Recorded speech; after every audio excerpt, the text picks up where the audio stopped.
Okay, welcome to the stream. Thank you very much for joining.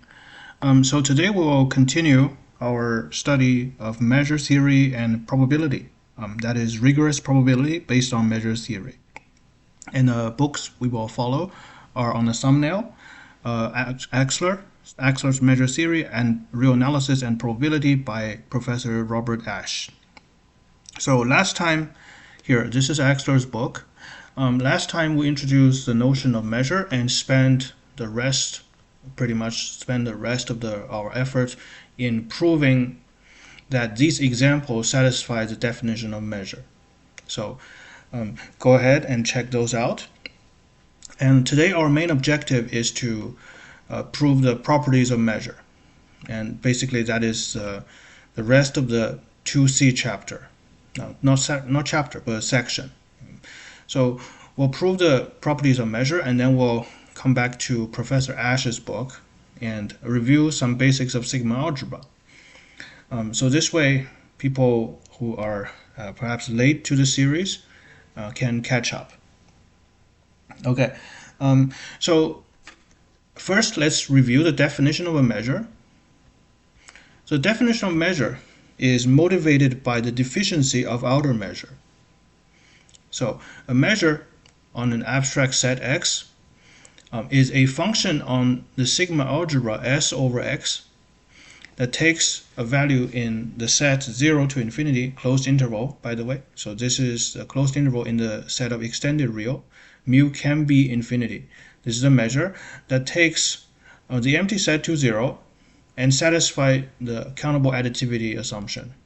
So basically, if you have a bunch of disjoint sets, E1, E2, that are sets in the sigma algebra, you have the mu of the union of EK equals the sum of the mu of EK. Right? So this is very intuitive definition of measure.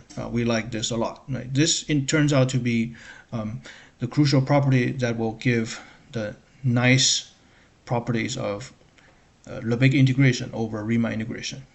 So let's write down this definition in our notes. Definition of measure. Definition. So X is a set. S, scripted S, is the sigma algebra.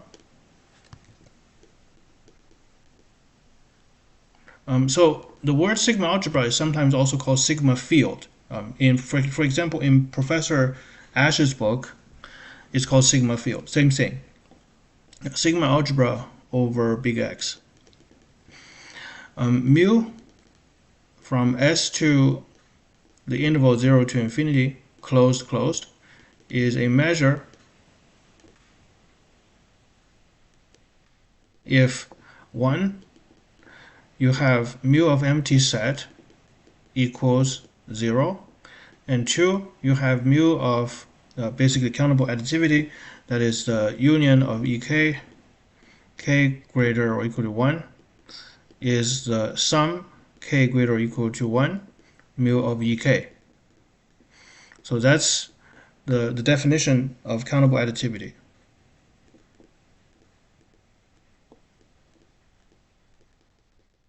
Okay, so we can show a bunch of properties of measure from the axioms of measure. These are the axioms of measure. And just as terminology, let's also give the definition. X and S, this pair is called a measurable space. It's measurable space. So that is to say, it is ready to have a measure assigned to it. It's called a measurable space. Whereas the triple X, scripted S, and mu, this is called a measure space. Different things. Okay, this is a measure space. So be careful about the terminologies you use. Measurable space has no definitive mu assigned to it, whereas measure space has a measure to it. Oh, thank you very much for joining the stream, Mr. Repro. Yeah, I remember you. So yeah, this is a definitional measure, and now we are interested in its property. Is there a mathematical function to get a white kitten out of me? Probably not. Some things are in life are just more important, even than math. So do not worry about getting cats out of you. Anyway, so here we have the properties of measure. Now these are the properties. First we have the measure preserves order. So these are properties that are all very intuitive. Okay. So if you have two sets, D and E, that are in the sigma algebra, D is a subset of E, then mu D is less than or equal to mu E. So this is extremely intuitive, right? So this is E and D is a subset of it. So obviously the bigger set should have bigger measure. The measure preserves order. Sometimes it's also called monotonicity. This property is also often called monotonicity. Okay, and then you have the next property. So same setup. Okay, D is a subset of E. Then the set difference E minus D will have a mu of mu E minus mu D, provided that mu D is less than infinity. Yeah, so this is quite a subtle thing because mu can be infinity, right? So if you end up having an infinity minus infinity, this is undefined. Infinity minus a finite number is defined. Okay, infinity minus a is infinity for every a in real. This is okay, but not infinity minus infinity. Infinity plus infinity is okay. All right, so this is very important. Be careful when you write equation like this. Always be sure that mu d is not infinity. Okay, so here this is very easy to prove. Obviously, you just use the countable additivity. In fact, you just need finite additivity because countable additivity implies finite additivity. You write E as a disjoint union, and this is immediately proven. Okay, so we'll try to walk through the proofs like in one go, and we'll try to write it ourselves. Okay, so there's going to be some repetition in our study. Okay, so the idea here is really in this picture. You can rewrite E as a disjoint union, boom, apply the countable additivity, and you're done. You see, countable additivity is very nice to use. If you have countable additivity, suddenly you can do a lot of things with it. But verifying countable additivity is difficult. Remember some of our proofs in our last stream, for example, proving the third bullet point. It takes some thought to prove countable additivity. Proving countable additivity is not always easy, but using it typically is very straightforward. So you see, we can now reap the fruit of our labor. That's the thing about measure theory. If you look at, whoa, this is a 400-page book, and right now we're only at page 42, and we are like in an 8th episode now. Like this is gonna take years to finish. The thing is, the progress is not uniform. Progress in mathematics is not uniform, so this in particular requires a lot of patience. In certain part of the book, in part of the theory, it has a higher potential well, if you will, borrowing term from physics. Okay, so right now we're in this middle of climbing over this potential well. Once we reach chapter 3, things are going to be a lot more transparent. Okay, so this is usually the most difficult part of measure theory, that is to construct measure. Okay, so but for now, if we just use the definition of countable additivity, things are pretty straightforward. Next up, countable subadditivity. So if you have just a generic sequence E1, E2, they don't have to be disjoint. Right, then you can rewrite, then you can say, oh, the mu of the union is less than or equal to the sum of mu ek. And the reason for that, yeah, so I'll answer the question later, okay? So then the reason for that is because you might have overlaps. So this is E1, E2, and E3. Okay, so the union of all those sets may have a measure bounded by, right? That has a measure bounded by the sum of all the measures because you have overlaps. They're double counting or even triple counting, multiple counting in the process. Okay, so there's a question that asks why infinity plus infinity is okay, but infinity minus infinity is not okay. This is a fundamental fact from calculus. Infinity minus infinity in calculus is called indeterminate form. Indeterminate form. So actually, guys, perhaps the best explanation, perhaps not necessarily the best, but basically it is explained in Axler's supplement, I believe. Yeah, go to Axler's supplement, measure series supplement. It should be in there. Let me check there. Axler should have an explanation for that. Extended real.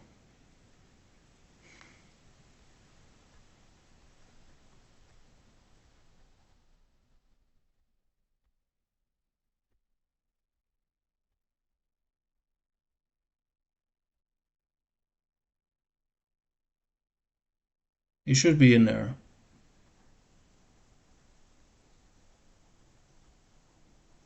No, it's not there. Extended real. Come on, Axler.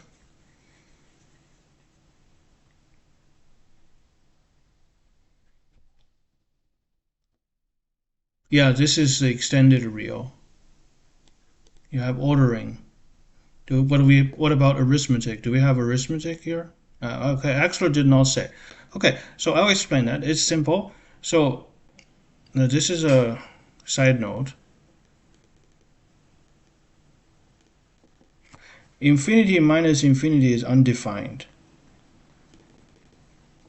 You can think of this as considering two sequences. Consider an and bn, which are real sequences.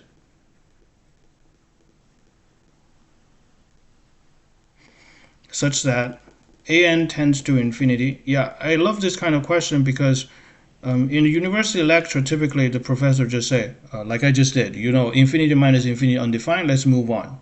Right? So please do ask these questions.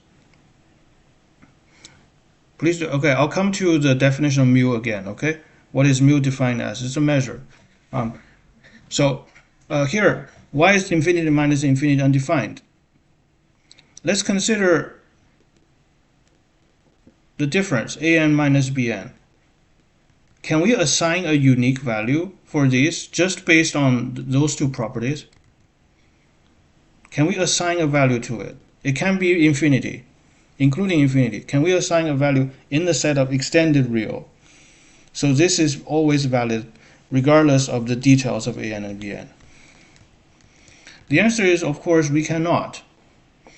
So example 1, an equals n plus 1, bn equals n. Obviously, an tends to infinity, bn tends to infinity. But here, an minus bn equals 1, which tends to 1. Okay? Second example, an can be n squared, bn equals n. And now what happened? An minus bn is n squared minus n, which is n times n minus 1.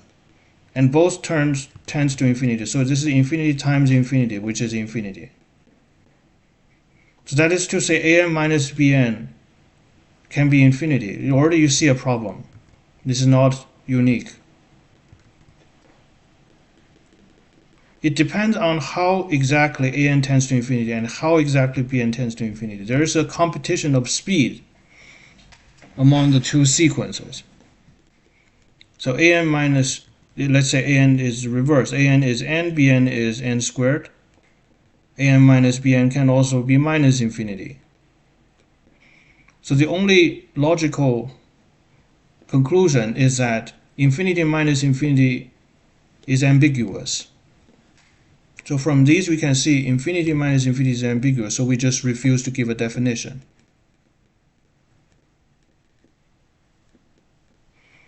On the other hand, infinity plus infinity has no ambiguity. Because if an tends to infinity, bn tends to infinity, an plus bn must tend to infinity.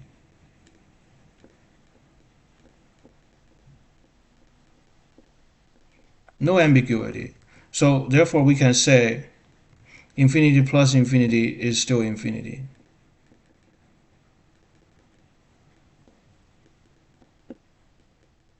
This can be defined uniquely. So infinity minus infinity is undefined. Okay, so hopefully this is clear. Any more question about this? And try to convince yourself that problem. Okay, try to convince yourself that why infinity over infinity is also undefined. In calculus, you typically handle this sort of expressions using L'Hopital's rule.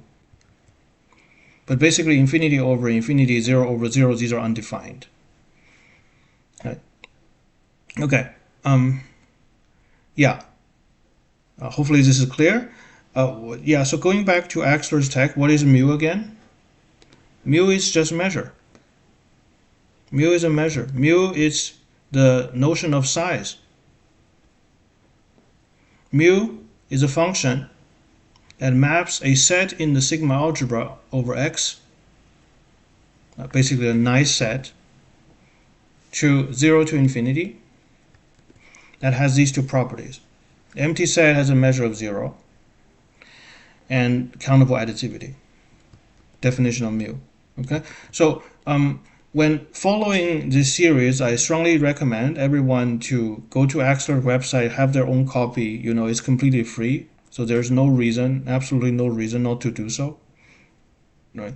The fact that you're following the live stream means that you have an internet connection, which means you can go to Axler's website and download the PDF yourself. Right. So I strongly recommend download those files and just you can annotate while I'm doing this. Does mu always imply an ordering? What do you mean by that? What do you mean by ordering?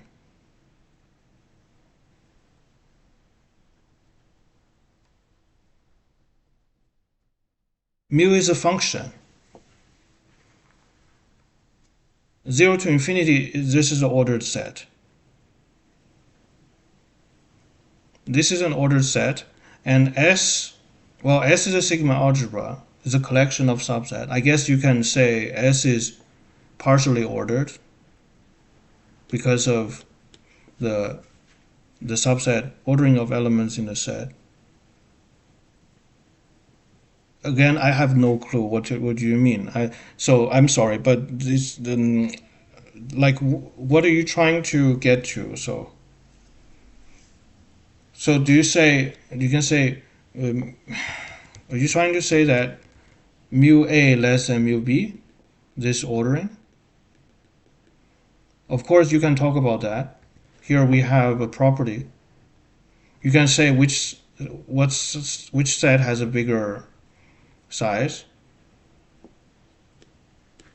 because mu takes in values in the set of 0 to infinity. On 0 to infinity there is order. You can make this sort of statement. This is totally valid. Or are you referring to something else? So okay, chat has more questions. Okay, given mu A minus mu B both going to infinity, for a given mu function we can tell whether tend to, and we'll say it is not, we'll still say it is not defined. Yes, I think so. So even for a given mu, we will not give an answer to mu A minus mu B unless otherwise specified. Okay, unless there is a way you can avoid ambiguity, unless you have mu so that infinity minus infinity has no ambiguity,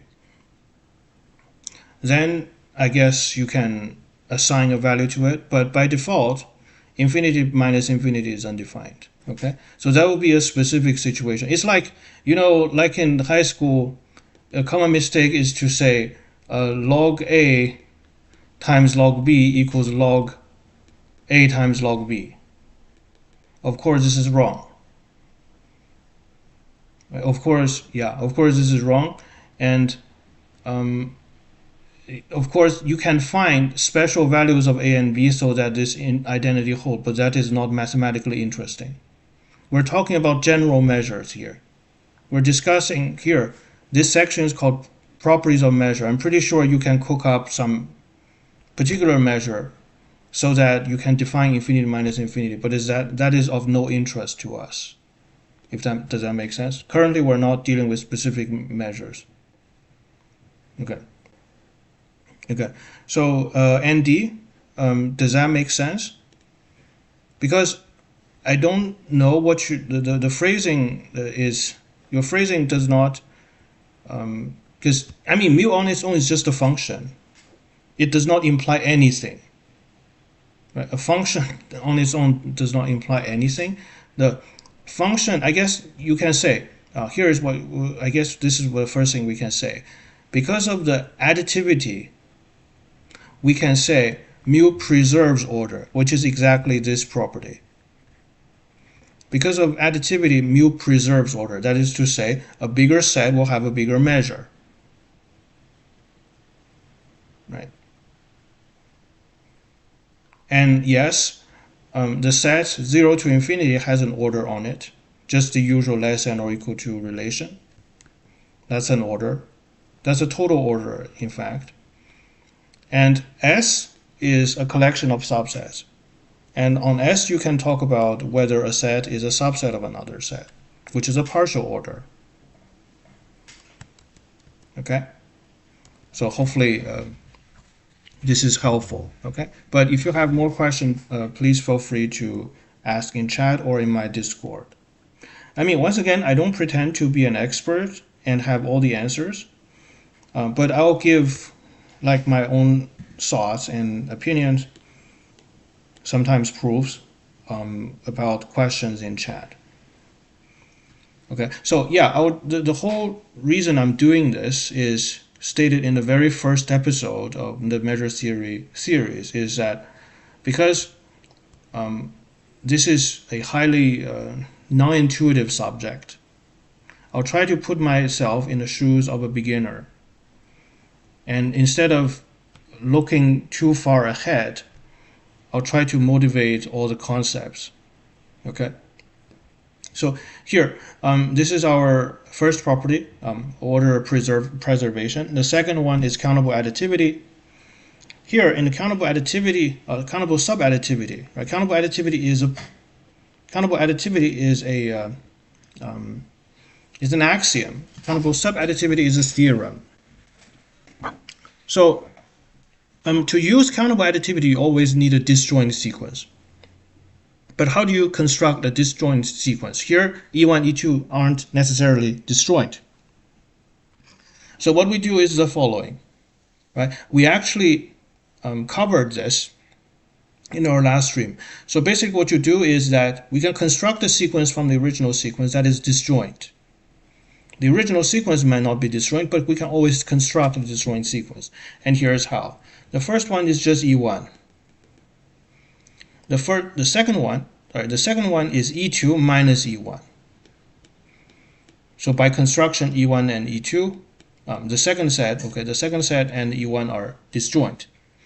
And the third set would just be E3 minus E1 and E2. So yeah, that's it. See, so the first set, the first set is just E1. E1 minus D1. D1 is empty, so that's just E1. And then E2 minus D2. D2 is the union of, well, just E1. So it's E1 minus E1. And D3 is the union of E2, E1, E2. So E3 minus D3 gives you the third sequence set. Third set in the sequence, in the new sequence. So this is disjoint by construction. Right. And of course, the whole union is the union of EK. And then you can apply countable additivity. Right. And in the process, because of now you have mu of EK minus DK, by the previous proposition, this is less than or equal to mu of EK. And this proves some subadditivity. Very simple. Okay, next up, So countable subadditivity, of course, also implies finite subadditivity as well. Right? This is also very easy. You just pick a sequence E1 all the way to En, and after En it's just all empty sets. Boom, you have finite subadditivity as well. Okay, cool. So next up, we have measure of an increasing union. Measure of an increasing union. Hold on, union isn't union always? Oh, sorry, not. It means the sequence is increasing. But let's draw the picture. So E1 is the smallest, E2 is bigger, and so on. So it's like a nested Russian doll. E1 is a subset of E2, and so on. And now we're going to take the union of all the E's.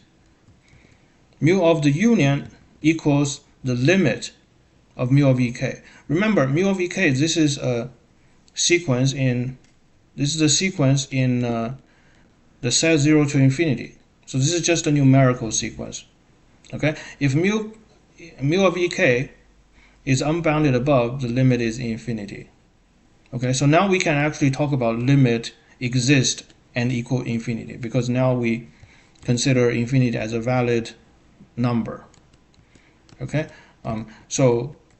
forget about infinity is not a number, kind of statement in calculus. This is just a shortcut in calculus courses that we make things easier for students. But there's absolutely nothing that stops you from calling infinity a number. It's just that the extended real, okay, R union plus minus infinity, introduces ambiguity when it comes to arithmetic operations. So arithmetic on the extended real is partially defined. Right, so it loses the field property of the real. So that's why we typically exclude infinity as a quote-unquote number in regular calculus courses. But now you can call infinity a number. You can call infinity a number in the extended real, and that's completely true. Hi, HYZ. Yeah, thank you very much for joining the stream. Yeah, yeah, I remember you corrected a mistake of mine. Or I mean, not really a mistake, but helped me get unstuck with a problem. So still, yeah, thank you very much. So this is another property. You have mu of an increasing union equals to the limit of mu of ek. So how do we do that? So, well, you can try to use the countable additivity property again. That will be my first attempt, so to say. You can write the union of ek as a countable union. Oh, hi, Tep. Hi again. Thank you very much for joining the stream again. So earlier I had an elementary analysis stream on limits, properties of limits, and whatnot. And now we're doing measures theory, a bit more advanced. So I was saying, because here on the left-hand side you got a union, you might as well write that as a countable union, right? So the union of ek, k greater or equal to 1, can simply be written as ek minus 1. Because of nestedness, ek minus 1, k greater or equal to 1. And let's write E0 as empty, okay? Let's write E0 as empty so that E1 minus E0 makes sense. It's just E1. This is a disjoint union, and you can write that as a sum. As a sum. So I believe that's how it's done. Yeah, exactly. So it's now a sum. And now you have a sum. So by the definition of infinite series, this is a limit of a partial sum. So this is a limit of a partial sum. So now you can write mu of ej minus 1 as a difference between mu of ej minus mu of ej minus 1. And this sum telescopes. And when we do that, okay, when we do this subtraction, we gotta be careful. Is mu of ej minus 1 always finite? Yeah, it is indeed continuous from below, right? Indeed, this is a continuous from below property. Excellent. Yeah. So this is just typically how you say how you call this property improbability, continuous from below. In probability, you don't need to worry about mu being infinite. Well, because in probability, the measure is always in 0 to 1. But here, let's think about, can we actually use this property though? Is this actually true? To use this, we need mu of ej minus 1 to be finite. Is that guaranteed though?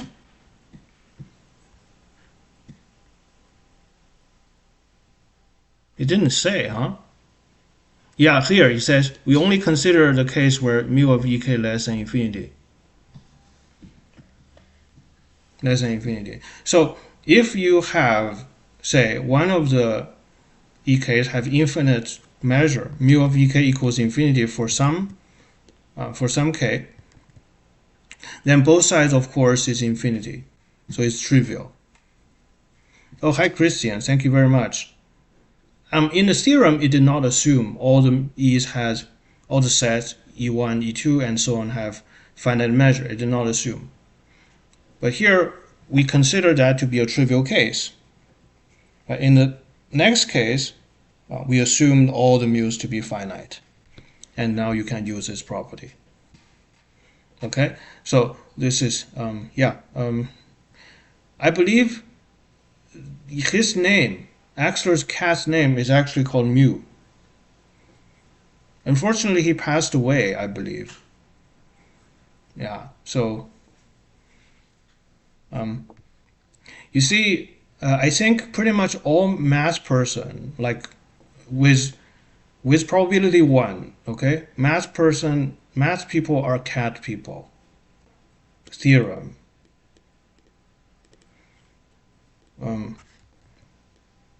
Math people are cat people with probability 1.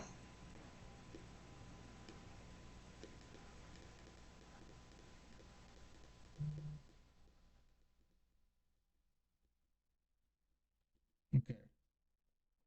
Here's the proof. Here's the proof. Because dog needs to be walked, right? And so they leave you alone when you do math. Proof. Because cat leaves you alone when you do math, which is important. And this is proved. Okay, so there is no dispute over this result. Okay, this is now a proved theorem. You can use it in your exercises. Okay, so case closed. Okay, and now let's take a look at another result. So measure of a decreasing intersection. A decreasing intersection. So now the inclusion is reversed. So E1 is now the biggest set. E2 is is smaller than E1, and it becomes smaller and smaller. So now you have the mu of the now do it in lean. Okay. Why do you always need to complicate things, man? We just this is, yeah, for sure. Yeah, prove it in lean. Leave it as an exercise for the lean folks. Okay, so here we have a sequence E1, E2 all the way is a decreasing sequence, and similarly, the measure of the intersection is also the limit. Is also the limit of mu of ek. So you can call this continuity from above. Sorry, this is continuity from above. Yeah, continuity from above. So basically, you the limit is, in a sense, the smallest set, right? And all of those sets are above the limit. So this is called continuity from above. And you don't actually need to prove it separately. You can just invoke continuity from above here earlier. And you can just rewrite the intersection as a union. So, or equivalently speaking, so you can write the intersection this way. E1 here, you can take the complement, right? You can take the complement of the intersection relative to E1. This way it becomes a union. And now you can use the union property. Okay. So E1 minus EK is now an increasing sequence. Apply the argument for increasing sequence, not the argument, but the result. You just need the result. You don't need to prove it from scratch, okay? So that wouldn't be very efficient. Okay, so here on both sides, mu of E1 cancels, and we're done. Okay, so I know this is very fast. This is going at very fast speed. So don't worry if you feel a little bit disoriented. I'm going to rewrite the proofs in my own language. Okay, because these are, relatively speaking, more straightforward proofs than some of even the examples we did earlier. As I was saying, using countable additivity is a lot easier than proving countable additivity. Because last time when we introduced measure, we were proving a definition of a function satisfies countable additivity. That's actually a lot harder. No, you don't need E1 to be finite here. Exactly. You don't need E1 to be finite because to use this property, to use the set difference property, you only need the measure with the minus sign to be finite. Look at the property here earlier. Our very first property, when it comes to set difference, mu of E minus D equals mu E minus mu D, provided that mu D is finite. You do not need mu E to be finite, because infinity minus finite is well defined. So indeed, you don't need E1 to be finite. Now, as long as after some n the measure of n is finite, exactly, you are completely correct. So,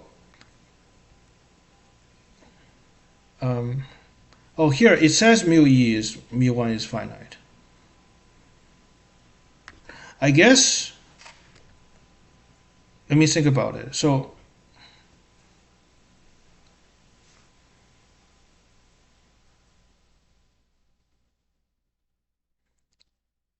they cannot be all infinite, right?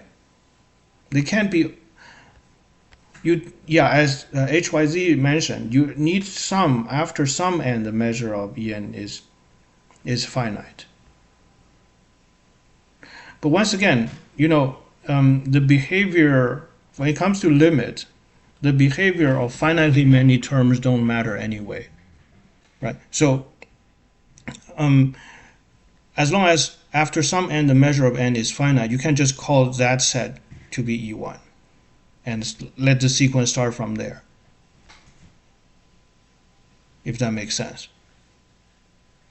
Okay? Yeah, it's just a convention, exactly. It's like in the series, right? You write sum of n from 1 to infinity, but really the summation index is kind of arbitrary. It's indeed just a convention. Okay. Next up, do we have more result? Oh, this is quite important, right? In probability, it's called the exclusion-inclusion principle in probability. So once again, just draw the Venn diagram and try to make things into disjoint union. And it shouldn't be too difficult.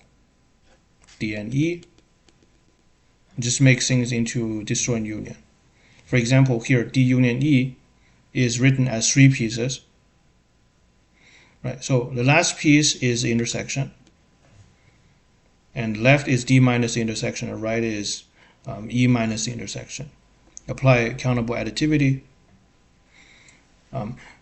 Assuming that the intersection has finite measure, so you can use the difference property. And yeah, and that's it. So yeah, that's all the properties of measure. So perhaps this is the easiest lesson we've done so far. In like half an hour, we seen all the properties of measures proved. Okay, so just to make sure we understand everything, let's try to rewrite in our own arguments. Okay, it's always a nice exercise. Okay, so let's start by writing down the proposition, and then let's do the properties, do the proofs ourselves. Okay, here. So properties of measure, general properties of measure. 2.57, order preservation, or monotonicity. Actually called order preservation.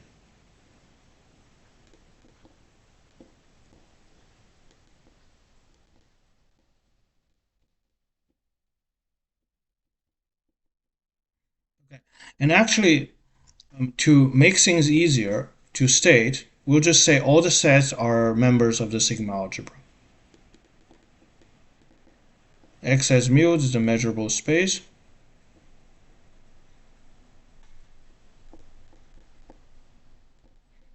All sets below are in S. Okay, this way it saves you some writing. Okay, so the first property says if E contains D, or D is contained in E, then A mu D is less than or equal to mu E, and part B is mu of E minus D equals mu E minus mu D, provided if mu D is finite. Okay, there you go. So the idea of the proof is, of course, the bigger set has bigger measure. To use countable additivity, you first need to write the bigger set in the form of a union, countable union, or sorry, not countable union, but disjoint union proof. So let's write E as a disjoint union, which is E minus D union with D. A disjoint union.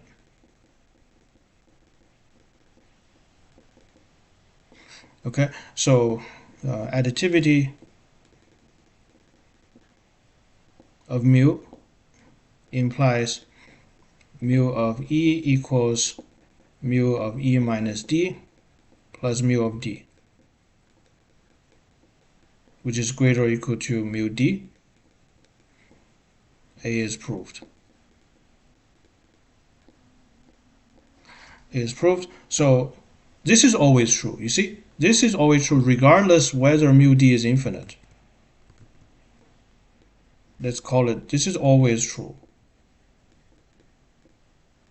Even when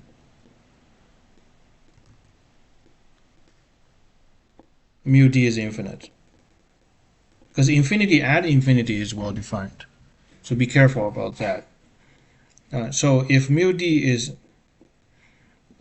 finite, rearrange and you get part B.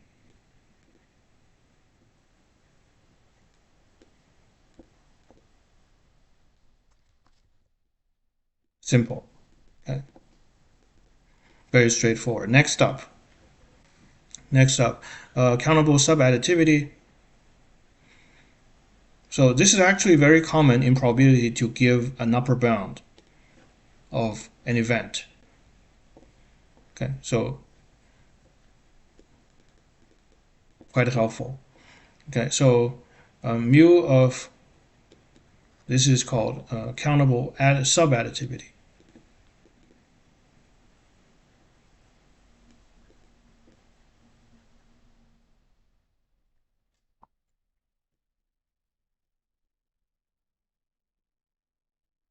So you have mu of the union of ek, k greater or equal to 1, is the sum k greater or equal to 1 mu of ek. Okay, so that's countable subadditivity here. Okay, so let's consider the trivial case. Trivial case if mu of ek is infinite for some k, okay, for some k greater or equal to 1, then left hand side equals right hand side equals infinity, right? Because the union of ek contains ek, and ek is already already has infinite measure, so therefore the union must have infinite measure. And on the right, if one term is infinite, then the whole sum is infinite. Yeah, Wendelin, yeah, another stream wall, I know, right? Yeah. Is there a reason why probability at university is not generally taught with measure theory, only reserved for upper year? Because it's difficult. Because teaching probability from its most rigorous form is difficult.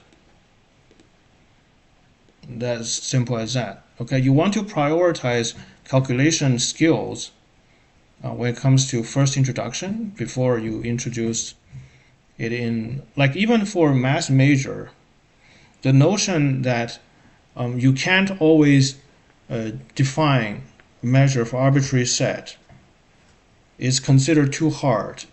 So that's the reason. Because you already need analysis background, and this is just a hard barrier. Okay, so that's the first case, and the second case is mu of ek less than infinity for all k greater or equal to 1. So what happens next? Well, let's write this as, let's first of all, let's construct a, as mentioned, right? So here we have, sorry, what, my goodness, this is less than or equal to subadditivity. I need a disjoint union. So this is the classic construction of a disjoint union. Big X, okay, E1. Does the function mu needs to be positive? No, it has to be greater or equal to. It doesn't have to be strictly positive, right? Because empty set has zero measure. Yeah, why do we introduce the integer? Exactly the same reason. The French used to do that, I believe. The French used to teach abstract algebra to kindergarten kids, set theory and stuff. When Bourbaki was very influential. I mean, still influential, but perhaps not so influential in pedagogy anymore. Thank goodness for that. So E1, E2, E3, and so on. So let's visualize the process, okay? So you have, it's a convenient lie omission, exactly. I mean, you rarely learn math in one go anyway. Pretty much nobody, to get it completely right the first time, and it's unnecessary, and it also you always have a priority, okay? Every course, every subject always has a priority. I mean, I was doing the stochastic series, right? So because originally I was struggling, okay, what to include and what sort of detail to add, because as for video uploads, you only have 20 minutes. I mean, I said that's a self-imposed goal, to be honest, just to set the consistency expectation. I mean, and then I have to worry about, okay, what notation I should use, what background should I assume, and I was struggling so much. And it kind of went dormant. But now I came back for the stochastic stuff. I decided, okay, screw it. I will just do one series for engineers, one series for mathematical finance, and one series for engineers. And there might be overlaps in them. Okay, I accept that. But it's still, it's still better than trying to satisfy all the audience at once. Okay. I'll try to balance, right? It's not like, oh, screw the physicist, not like that, or screw the pure mathematician, not like that. The idea is to clearly emphasize, okay, each field has its own priority, and that's actually completely normal. But we do have a need to understand each other's language. Okay, so that's why we have this completely non-rigorous, quote unquote, mathematically speaking, series of stochastic processes or physicists, and also have this is pure math standard measure theory. Okay, so let's continue with this construction. In the second case, where all the mu's have finite measure, we're going to write the union of ek as a countable union. So we're going to write it as the say let's write it as the union of ek minus dk, k greater or equal to 1, where d1 is the empty set. Okay, d2 is e1, d3 is e2 e2 union e1 dot dot dot. Okay, and in general dk is the union of e1 all the way to ek minus 1 for k greater than 1. So that's the notation here. So by this construction, we have a disjoint union. Okay, and therefore the probability, also not the probability, but the measure of, yeah, okay, great. So it's not any Christian, it's the so-called lie or mission is not just in mass education, in all kinds of education, because you always have different levels and have always faced the choice of what sort of argument, what sort of difficulty to include or omit at each level, but still get the main idea across. Right? I think everyone who have experience in physics will recall that physics teacher in high school tells you that so-called non-inertial forces are not real forces, quote unquote. Non-inertial forces like the centrifugal forces are not real forces. These are fictitious, quote unquote, fictitious forces because Newton's laws is applied to non-inertial frame. But when you get to general relativity, there's no such thing as fictitious force anymore. Right? So the narrative changed, but it's not that big of a deal. Okay, yeah. So here, a mu of the union of ek. Exactly, you can't understand everything at all in one go. It's so therefore it's completely inappropriate to introduce measure theory for someone who don't even know, say, how binomial coefficient works. You will just confuse the heck out of them and hate the subject forever.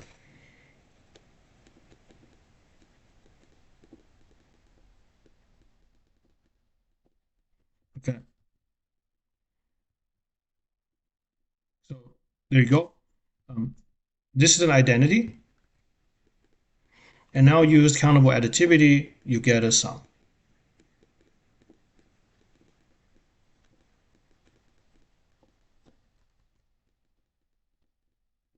Okay, and now use the inequality. So this is mu of ek, order preservation. So we're done. That's the end of the proof. Okay, so next up, let's go. Measure of increasing union, aka continuity from below. Thank you, HYZ, for mentioning this name. This property is usually called continuity from below in probability literature. Or actually, let's do this and put the one node as minimized so I can scroll. Okay, great. So next, proposition 2.59. How do we get that? So pay attention to the assumption. E1 subset of E2 subset and so on is increasing. Then you have the measure of the union of EK, k from 1 to infinity, as the limit of mu of EK. K goes to infinity. Okay. So here, once again, when we see a union, a countable union, try to convert this into a disjoint union. First, let's draw the picture. Whenever it's possible, always draw the picture. Venn diagram, function graph, whatever that can help. So E1. Actually, E1 is small.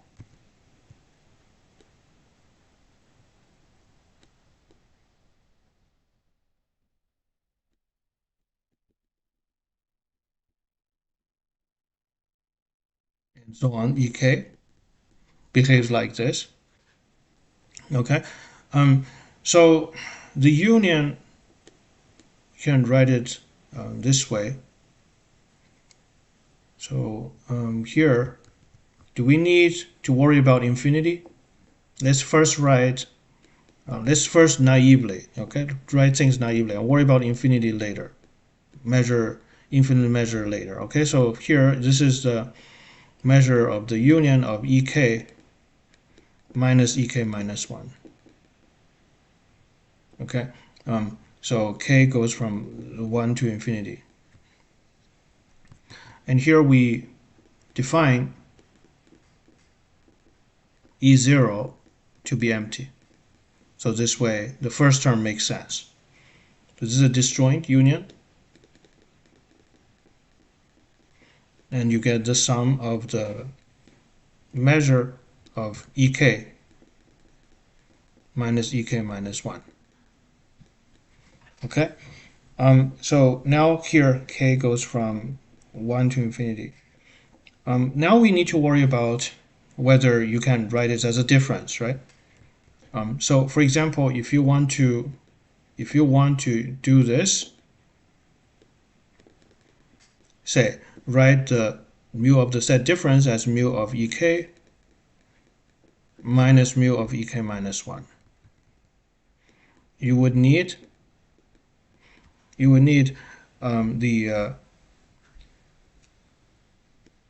here you would need for each k mu of EK minus 1 to have finite measure. So this would be our case. So this will be our case. So the case says for all k, EK has finite measure. E of mu k is finite. Okay. So there's that, and this now can be written as here. If you want the limit, let's write the infinite series as a limit of n tends to infinity. So now the sum becomes a finite sum, k from 1 to little n, mu of EK minus mu of EK minus 1. Okay, so this sum, of course, telescopes. So this is just the limit of n tends to infinity. This is mu of En. Mu of En minus mu of E0. So the sum telescope, but of course mu of E0 is the empty set, the measure of the empty set, which is just 0. Okay, so yeah, of course, that's just the limit of n tends to infinity mu of En. And that's exactly what we needed. Okay, and once we have this case, let's take care of the trivial case. This is a trivial case, that is, there exists a case, you negate this quantifier, right? Quantified statement, there exists case such that mu of ek is infinite. Then what happens? Because ek is increasing sequence, right? This is increasing sequence, so both sides are infinite. Left hand side is the union of ek. That's a set with infinite measure, because it contains that infinite set. And also on the right hand side, this is the increasing sequence. Mu of ek is increasing sequence. If one set has a measure of infinity, then for all k greater than this particular k star, so to say, mu of ek are all infinite. Okay, so this finishes the proof. Okay, let's continue. Next up is the opposite situation. Why the disjoint union? The sets form an increasing. So disjoint union is to use countable additivity, right? So right now we don't have a lot to work with when it comes to measure, right? We have the countable additivity property. So get to the limit, it's perhaps a good idea to connect that with an infinite series. But to convert that into an infinite series, you need a disjoint union. Yeah, otherwise we can't use additivity, exactly. All right, so let's continue with the next property. Next property, so this is 2.60, measure of a decreasing intersection. So now you have E1 containing E2 and so on, with mu of E1 being finite. Then the mu of, so you see mu of E1 being finite is needed here. So you can do cancellation, because to do cancellation you need subtraction, right? So eventually mu of E1 is subtracted. Okay, but as HYZ mentioned, this is just a convention. You can really just start from any finite term. And let's say if mu of E1 is infinite, eventually we know down there in the sequence, some set has to have finite measure, and you just let the sequence start from there. No harm is done. So here, the intersection of ek, k greater or equal to 1, is the limit of mu of ek. K tends to infinity. Okay, so that's the second property. Okay, so yeah, this is the second property. So to prove this, let's make use of the De Morgan's law. First of all, draw the picture. We just wanted to relabel things. Here, E1 is now the biggest set, and the now sequence is decreasing. Okay, so this is the new sequence E1, E2, and so on, EK, and so on. So this is this new situation.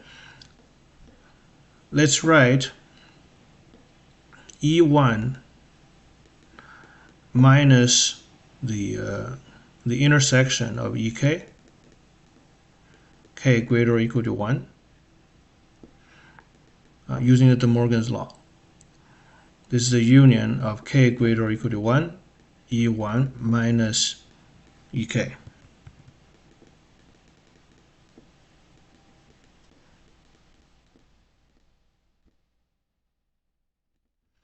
Okay, so apply the previous statement, you have the mu of E1 minus the intersection of EK. Okay, this equals by sub-additivity is the sum, well, not sub-additivity, just additivity. K greater or equal to 1, mu of E1 minus EK.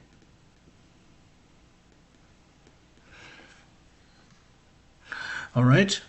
Okay. So, yeah, this is. Should we say something about this? Is this a E1 minus? Yeah, E1 minus EK is still disjoint. These are disjoint unions, so I have to mention that. This is a disjoint union. Okay, and now you can apply additivity.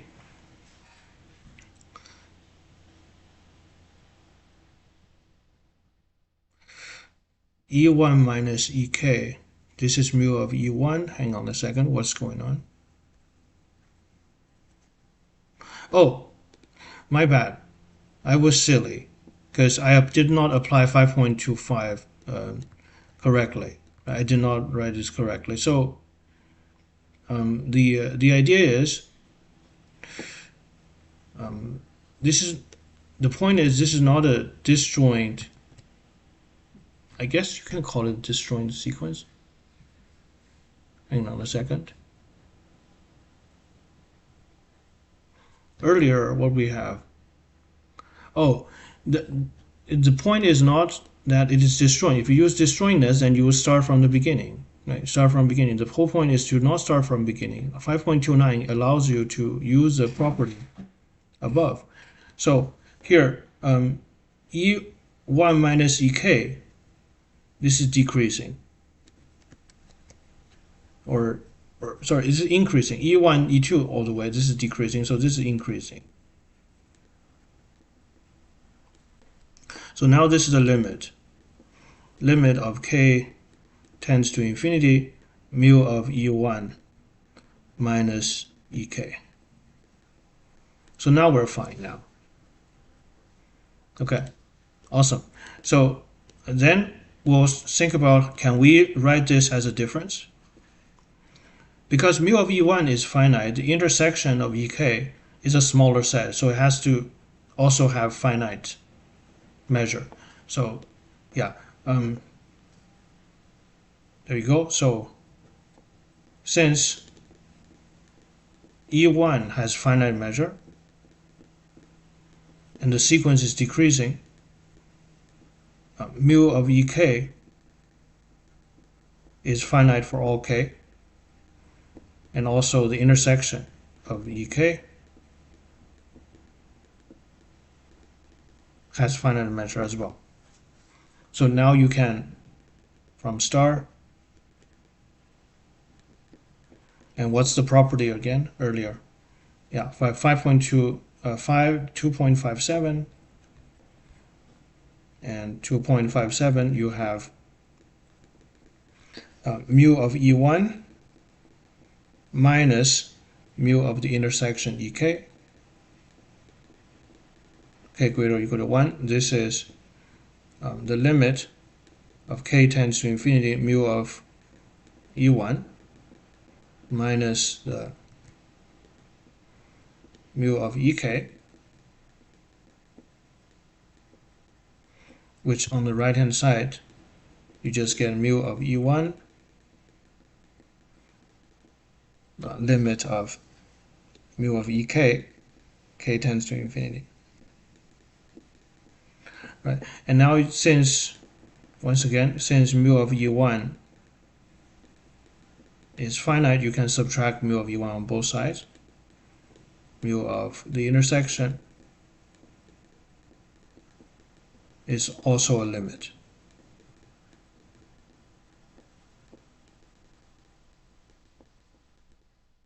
Okay, so that's done. Okay, and lastly we have the I believe the inclusion-exclusion principle. measure of a union, super useful property in probability.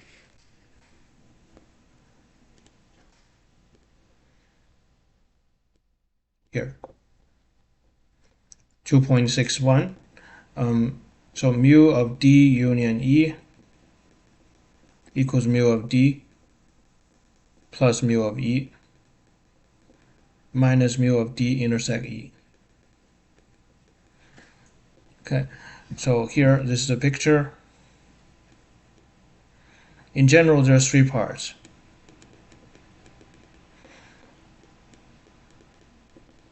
So mu of D union E, break the union into three parts. So the mu of, first you have the intersection, so that's just D intersect E, union with D minus the intersection, union D E minus the intersection.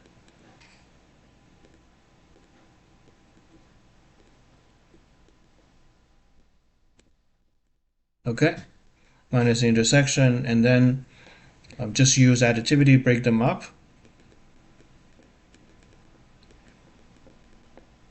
into a sum.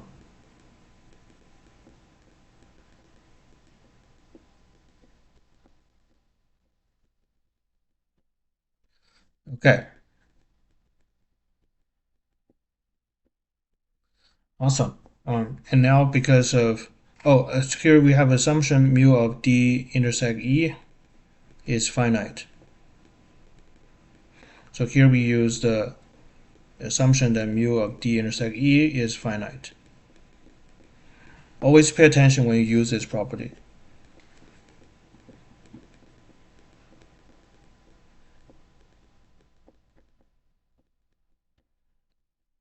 So yeah, so basically this removes the double counting of area, so to say, and you get the result. So this is just mu D plus mu E minus the mu of the intersection.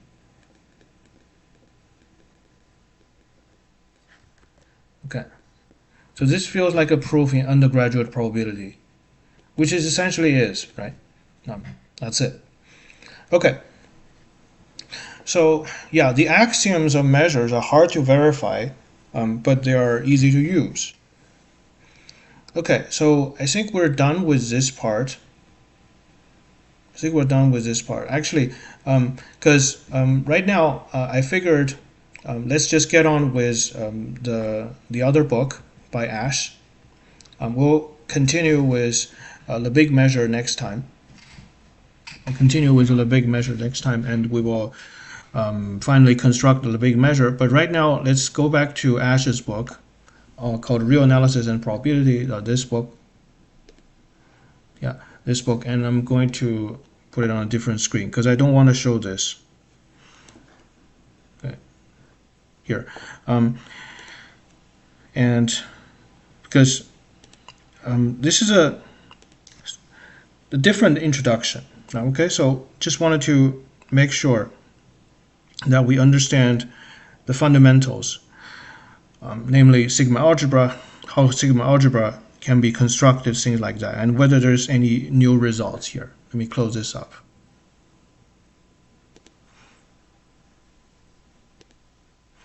Okay, so this is Ash now, section 1.2.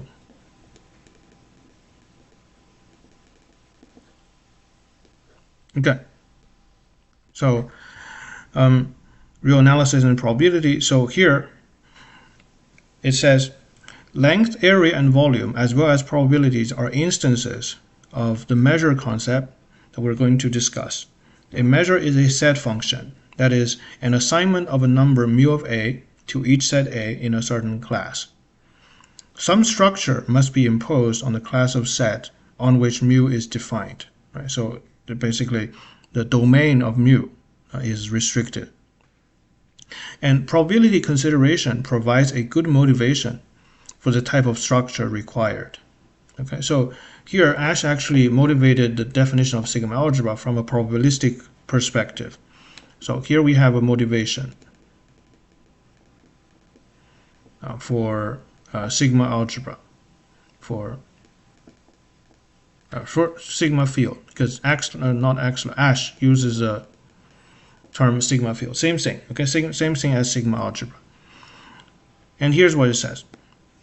So if omega is the set whose points correspond to possible outcomes of a random experiment, certain subsets of omega will be called events and assign a probability. So here's the typical situation in probability. Right? You have omega. Actually, this is always the case in probability. You always have some kind of sample space lurking in the background. Even though eventually we will just talk about random variables and their distributions, calculate mean and variance, and forget about big omega. There's always some big omega lying in the background. You always have a big omega, right? This is the outcome or the sample space. And the points in the sample space are called outcomes. All right, and the subset, this little omega is an outcome, and a subset, a reasonable subset of omega, this is called an event. So event, let's call it an A, okay? A is an event. So the thing is, how can we define event, right? From measure theory, from the Axler's book, we saw that if omega is a real line, then A cannot be just any arbitrary subset. Right? That's a contradiction argument. So basically, if we assume measure can be assigned to all possible subsets, there's a contradiction. Now, even among innocent-looking measure axioms. But here, Professor Ash didn't actually go down that route. He simply said, okay, from a probabilistic perspective, what are the events that we care about? Right? So this is what he says. Intuitively, A is an event if the question, does little omega belong to A, has a definite answer or no. Now, has a definite yes or no answer after an experiment is performed. So this is the fundamental idea here, right? A is an event if the question, does omega belong to A, and outcome omega belong to A, happens or not, yes or no. Okay, and if we can answer the question, omega is in A, we can certainly answer whether omega is not in A.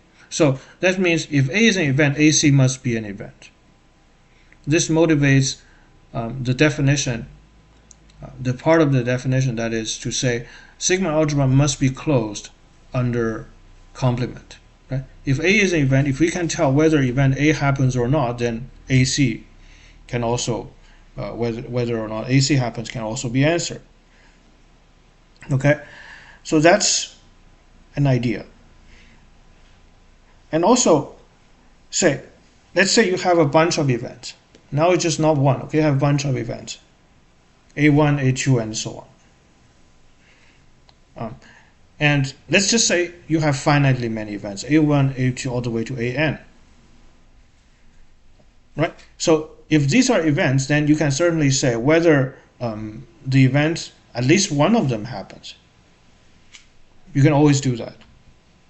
If A1, A2 are events, namely, you can based on an outcome and say whether the event happens or not. That is to say whether the set AI contains omega or not. If you can answer this question, then you can certainly answer whether the union contains omega. The union contains omega, it just means at least one of the event happens.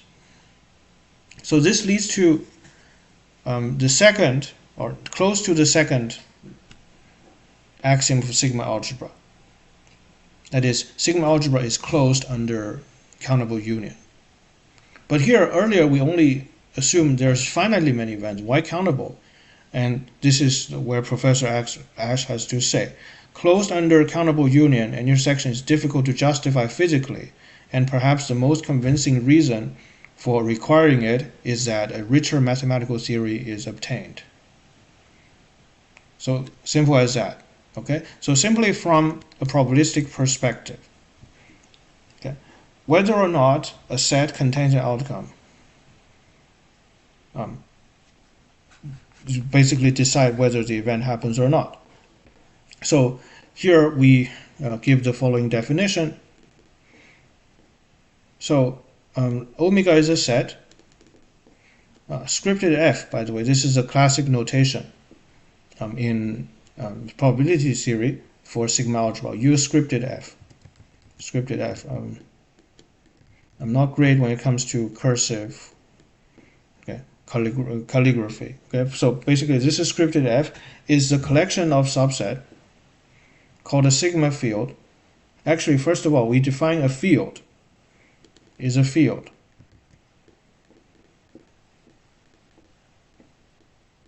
Is a field. Okay, if the following are true. So first, omega needs to be in scripted f. Second, it is closed under complementation. A is in scripted f, implies that AC. Now, Professor Ash uses AC for complement. That is to say, AC is of course defined as big omega minus the set A. Okay, this is also in F, closed under complement. And C, okay, C you have, say, if A1, A2, all the way to AN, a finite collection, are in F, then, okay, then you have the union I from 1 to N. AI is also in F. Okay, so yeah, F, this is a collection of subset of omega. So basically you can think of F is a subset of the power set of omega. Yes, this definition of field has nothing to do with the one used in abstract algebra. The thing is, if you use the name algebra, it also, there's overloading, right? So yeah, I heard it has something to do with Boolean algebra, but definitely it has nothing to do with the field in field theory. Okay, so this is called a field. So you only need closeness under finite union, not countable. So it's a little bit weaker than sigma algebra axioms. Okay, so for which we will add. Okay, so if C is replaced by closure under countable union, then F is called a sigma field or sigma algebra. Okay, so here D says if C is replaced by D, that is A1, A2, and so on. There's no AN anymore, okay? Just A1, A2, and so on are in this F. This implies the union I from 1 to infinity of AI is in scripted F. If that's the case, then F is called a sigma field.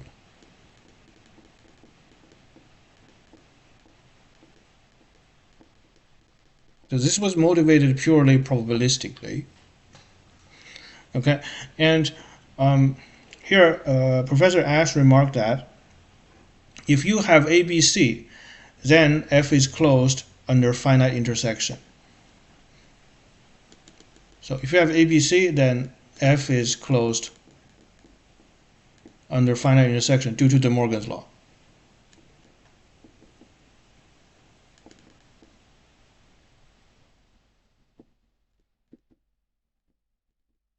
Right, because the intersection of I from 1 to N AI is simply the union of I from 1 to N AIC and then taking the complement again.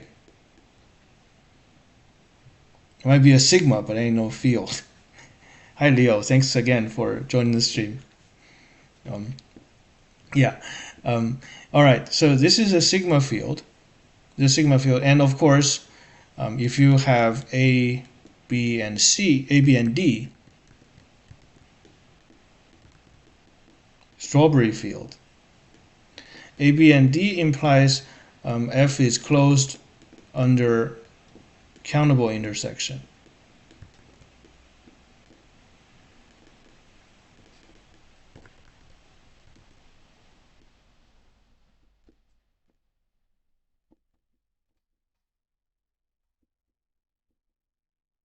And same De Morgan law. The reason is still it's the same as De Morgan law. Okay, so right now we have the definition of a field and a sigma field. Okay, cool. So next up, it says if F is a field, if F is a field, not necessarily a sigma field. If F is a field, a countable union of set of F can be expressed as a limit. Can be expressed as a limit of an increasing sequence. So how do we do that? How do you write a countable union of set as a limit? Right? We talk about the limit of sets here. I mean, this is a new notebook actually. Where is this? Yeah. So going back, because the notebook is getting too big. So things are getting a bit laggy. I think this one. Yeah. So last time we discussed the limit of a set. Limit of a sequence of set to be exact. And we defined it using lim_inf and lim_sup. Okay, which is an alternative approach to how we defined limits in real analysis, basically the epsilon begin definition, which we practice today. The idea of using lim_sup and lim_inf to define limit is purely based on the order structure. The developers were not expecting me. Okay, so here we have recall the definition. I don't like to impose restrictive ideals upon them. Exactly, right? So we don't like to add extra structure. That's why to define limits of a sequence of sets, we don't add, say, a metric structure. It just because that would be artificial. However, sets naturally have this inclusion relation, and that's a partial order. You can use the ordering property to define the lim_sup and lim_inf, and if lim_sup and lim_inf agrees, then we call that the limit. Right? So it's quite ingenious idea, actually. And the lim_sup and lim_inf for sets as well as for just regular numbers, for real numbers, are used extensively in measure theory. And arguably, you can say that it's even more so than the epsilon begin definition of limit. Okay, so here let's recall the idea of a lim_sup and lim_inf.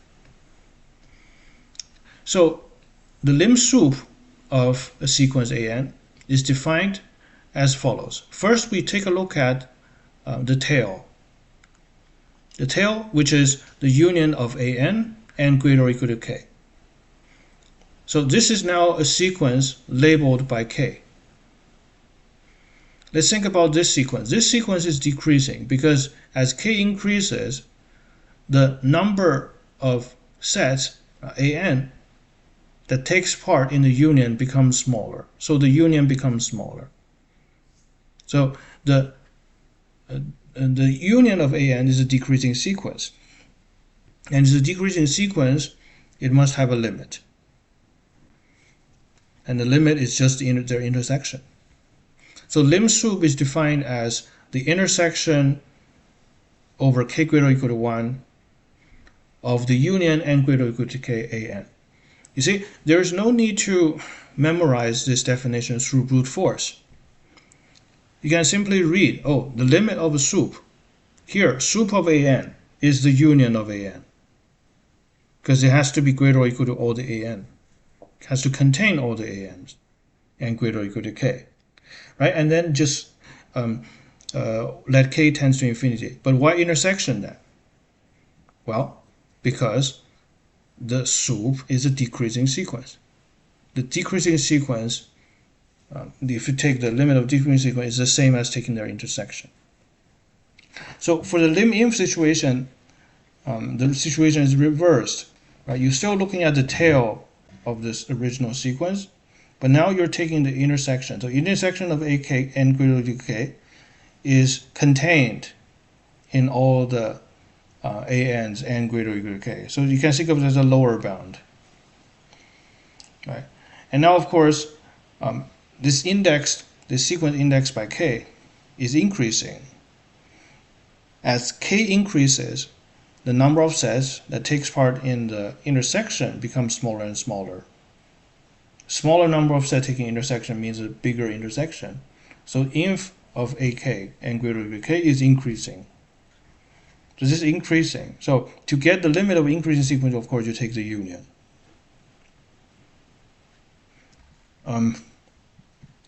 Actually, Christian, Leo has plenty of stuff to work now on his plate, and same with me. Okay, so because right now I have a bunch of loose end to finish up. I don't know when the next collab will happen. It's a shame, but we'll see. Okay. So yeah. Okay. So that's the definition of lim sup and lim inf. If the two agree, then we simply call that the limit. We simply call that, yeah, the limit of the, is it here? Oh, actually, oh, I think I introduced this twice, huh? I believe. Yeah, I introduced this twice. I introduced the notion of lim sup and lim inf twice, okay? Anyway, okay, so there you go. A nice review of lim sup and lim inf. Of course, we will redo this again when we do Zorich. Okay, in Zorich, we will see the much more in-depth properties of lim sup and lim inf for the sequence of real numbers. It's a good reason to postpone, I know, right? Because everybody has so many things to do already on their own. Okay. Okay, let's continue. So here, going back to our exposition for the sigma algebra, here what we're saying is, if F is a field, a countable union of sets in F can be expressed as a limit of increasing sequence. Let's write that. Proposition. Let F, scripted F, be a field. Scripted F be a field. So the union of AI from 1 to infinity, this is a countable union.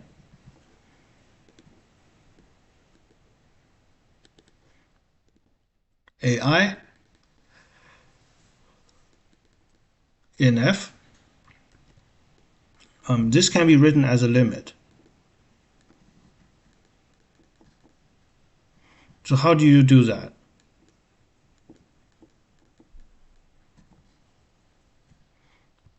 As a limit. So this can be expressed as a limit, and conversely.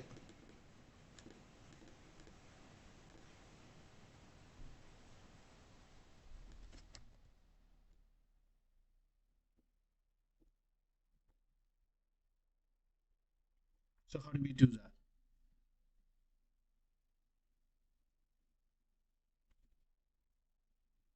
Well, let's just call this to be A. Denote this as A. Proof. Let's denote the union as A.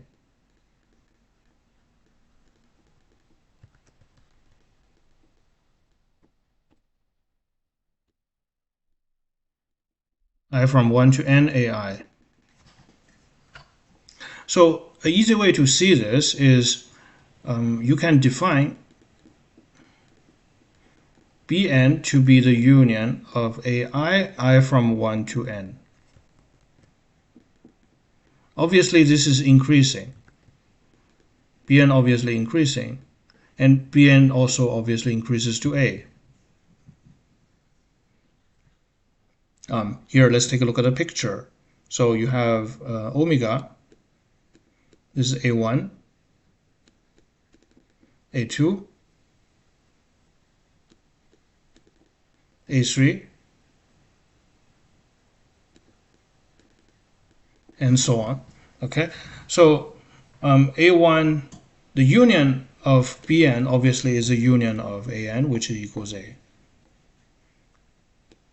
Okay, so this way you start from a union, and you can write it as a limit. So how do you write a limit as a union? So if, let's say, an converges upward to a,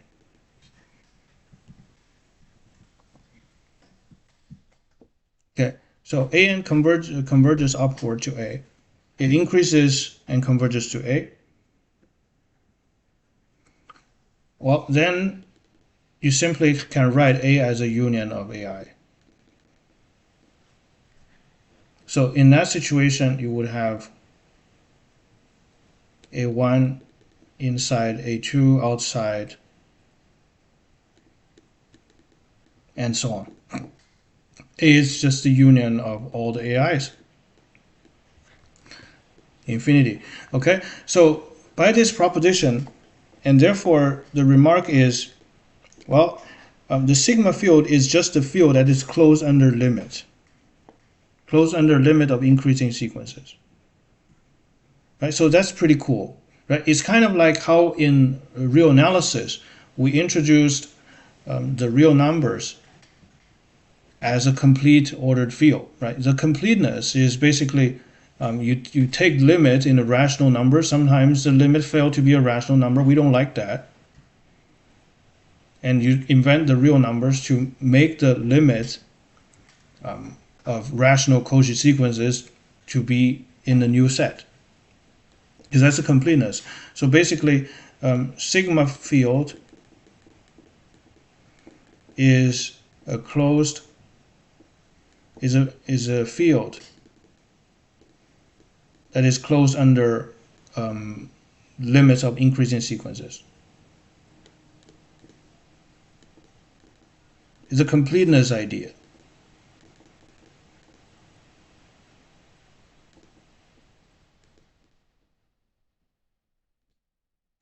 Okay, so that's a very simple proposition and its proof. Okay, so now let's discuss some new notions here. So we wanted to introduce the smallest sigma algebra. Of course, we already seen this in Axler, but this is a review, as I mentioned. So here, examples. Now this is 1.2.2 in ASH examples. The largest sigma field of a fixed set omega is the collection of all subsets. Right? Omega is a set. So here, power set of omega is the largest sigma field. Okay, cool. And the smallest sigma field, or the trivial sigma field,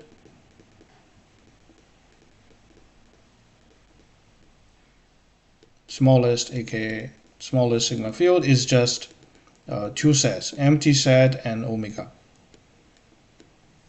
Okay. So now let's do something a little bit more interesting. Okay. So now let's say A is non-empty. A is non-empty, and A is contained, properly contained. Okay, properly contained in omega. What is the smallest sigma field containing A? What is the smallest sigma field containing A? Well, the smallest sigma field containing A should be phi empty, not empty, just empty set omega, and then you have A and AC. This is the smallest sigma algebra, or smallest sigma field. Use new term, smallest sigma field over omega that contains A.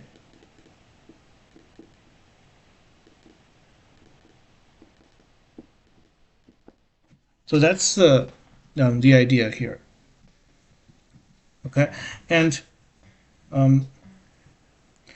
so how do we can we prove the smallestness? Can we prove this is the smallest sigma field? This is a simple proposition, but let's take a look at the proof. How do you prove that?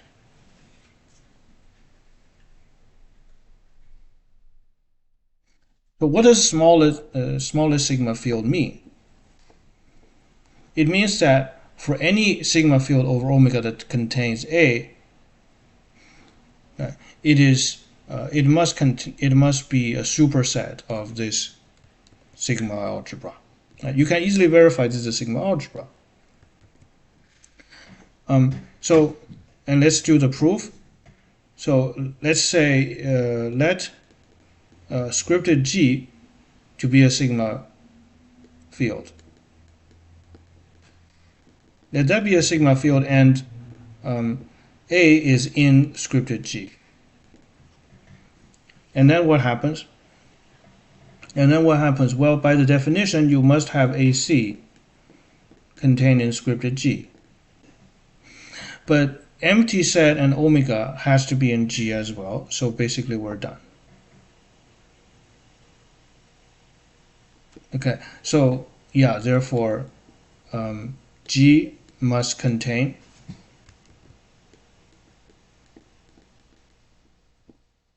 phi omega A AC. Right? So that's the simple proof for the fact that here we have the smallest sigma field. Okay. So now let's consider, say, can we, let's say, generalize this? How do you generalize this? Say you have A1 all the way to AN. These are arbitrary subsets of omega. This is arbitrary subset of omega. What is the smallest sigma field containing all of them?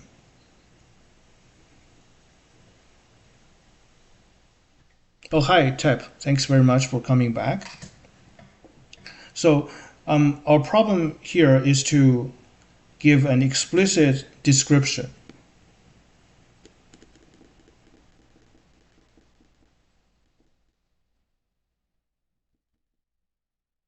Guys, how do we explicitly describe this? Describe the smallest sigma algebra or smallest sigma field containing A1 all the way to AN.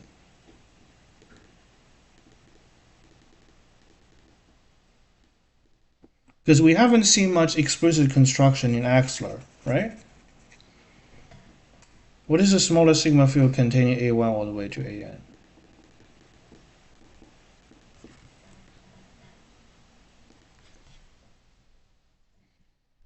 Well, first of all, you gotta have all the A1 to AN and their complements, just like in the previous example. Call it 1, 2, 3, okay? So how do we, what else do we need here? Well, we need also property that they're closed under countable union, huh? But once again, here we're starting this construction with, say, I think we only need finitely many sets in the final sigma algebra. Guys, what do you think?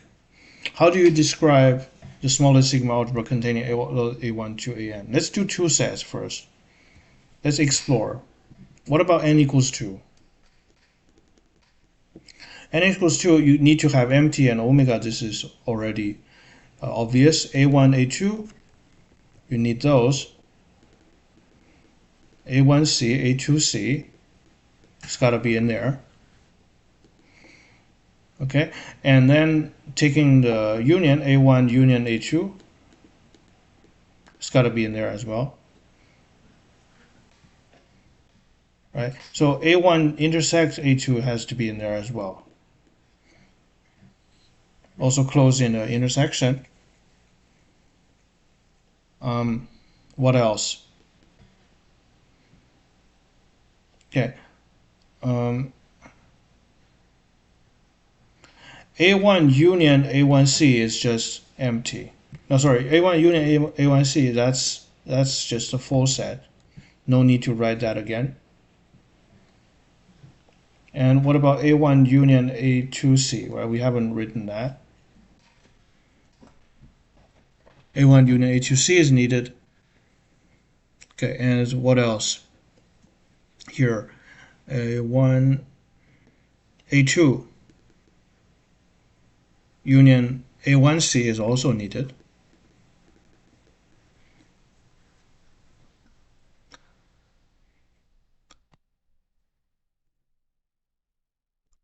Hold on. Is there any redundancy here? Let me just erase that for the moment. Okay. Okay. So you have this right here, taking pairwise union, A1 union A2, A1 union A1C, A1 union A2C, right? And then A2 union A1C, A2 union A2C is the full set, so no need to write that. And A1C union A2C. A1C union A2C, that's what? That's the complement of intersection by De Morgan. So this is, finally you have A1C union A2C.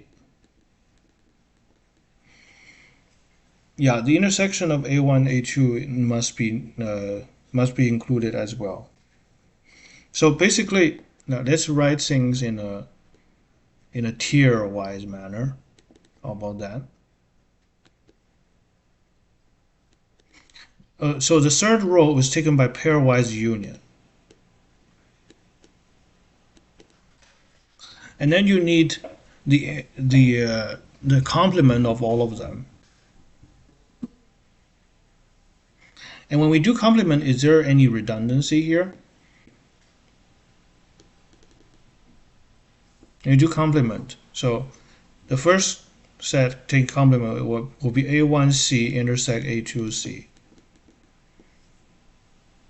Second would be here you have A1C intersect A2, A2C intersect with A1, and finally A1 intersect A2. No redundancy here.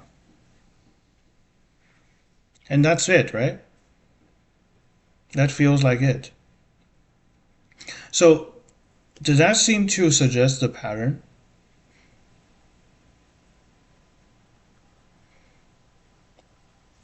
That seems to suggest the pattern. So of course the description might not be very compact, but you can think of, let's say now you have n sets, A1 to AN. The first row is still going to be empty and the full set.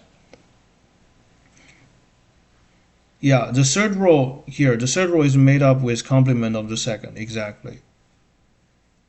So if n equals 3, then what happened? If n equals 3, and you have 3 sets,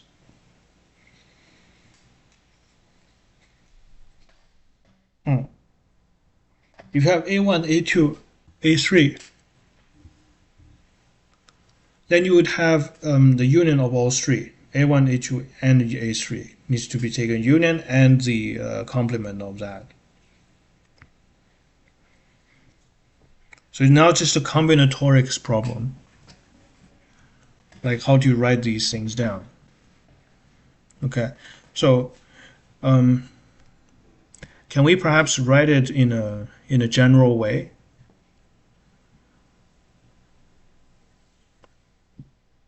The kind of sets in the set here. in the smallest sigma field containing A1 all the way to AN. And actually, guys, are we 100% sure there are no more sets needed for n equals 2?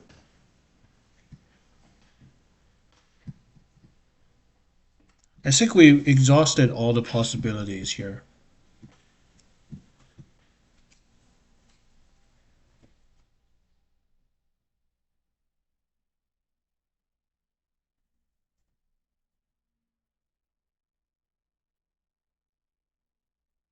For example, there are other possibilities of intersection.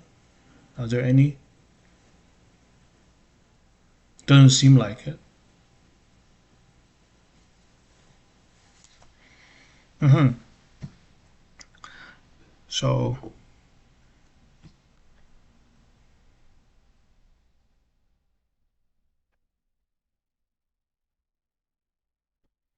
okay. So I think you can write down just a. Oops, what's going on? The PDF reader just crashed. Let me reopen this. Okay, sorry about that.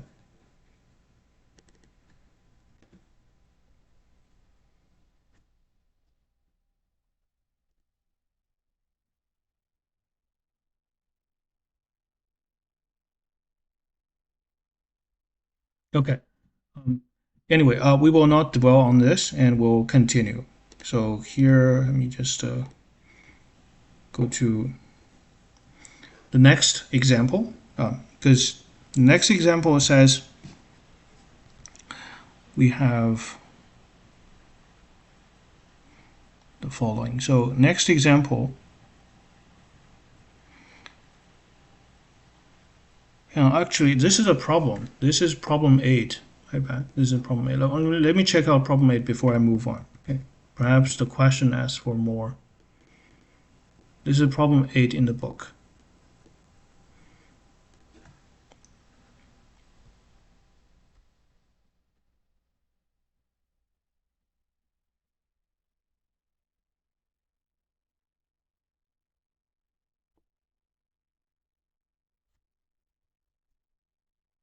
Yeah. So this is a problem,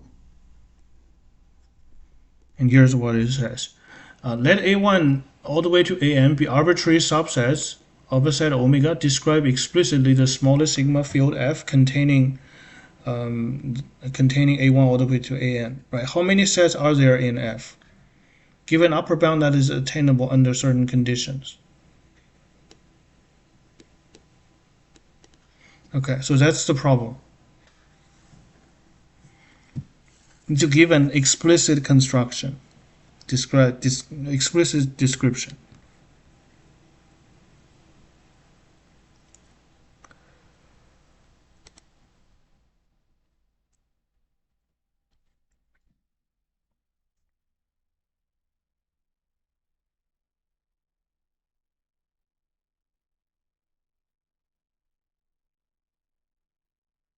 Can we describe it in a more economic way? I think we know the general idea, but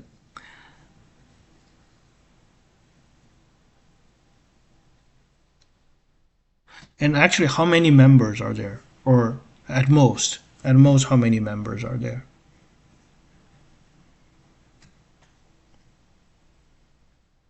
I guess the upper bound is obtained when your AIs are all are not the same, right? A1 all the way to AN. These are all distinct sets. But let's not worry about that. Okay, let's first try to give a description.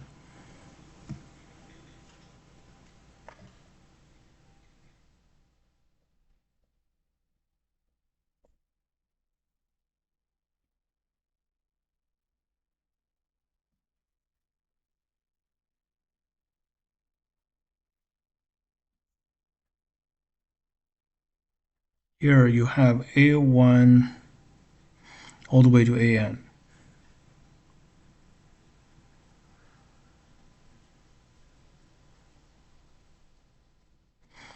Listing them would not be very efficient.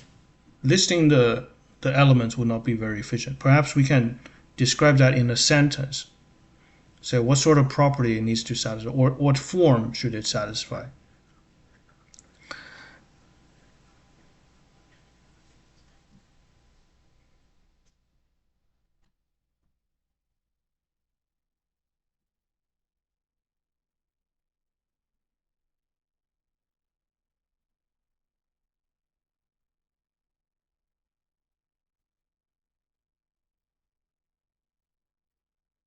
So let's now perhaps think about the set of this form.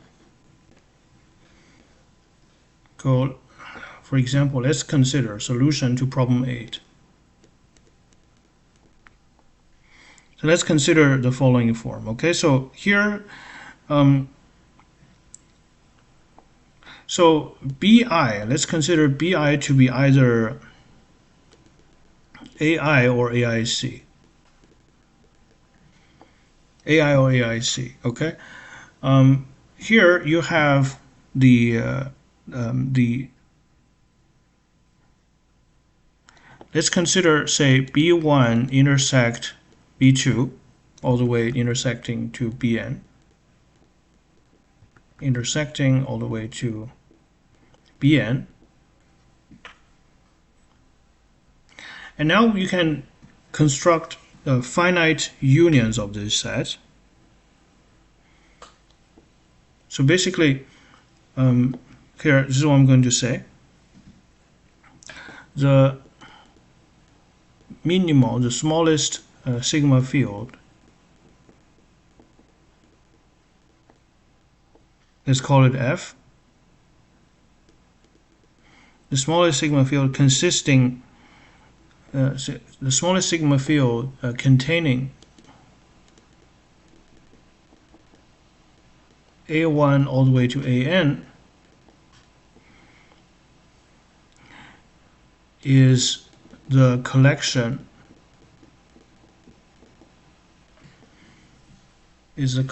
of all finite union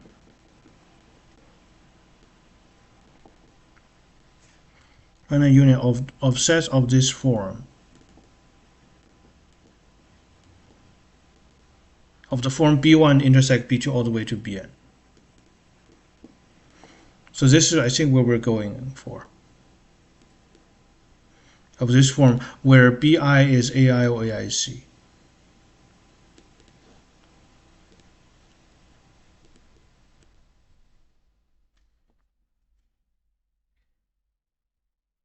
So my idea is, starting from the last row, okay, starting from the last row, you can recover the previous row by taking union.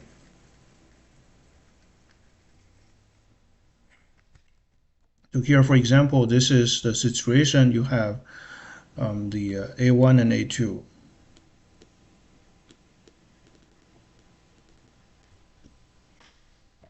So let's say if you want to get to A1, how do you get to A1?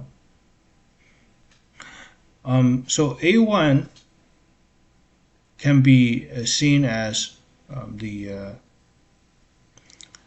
union of, how can we can take union from these four sets to get A1. Right? So A1 can be seen as the union of A1 intersect A2 and A1 intersect A2C. Yeah, A1 intersect A2C. So that's the idea. You can recover the previous row by taking finite unions of the last row.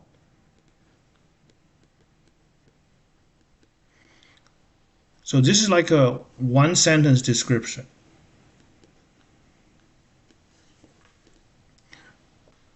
Does that make sense? So yeah, so you, and now you have, say, Wendelin. I wasn't reading chat. Sorry, Wendelin. And let me now read chat. You have a pool of n sets. You have to choose k equals 1, 2, 3, and so on from it to make up union's intersection.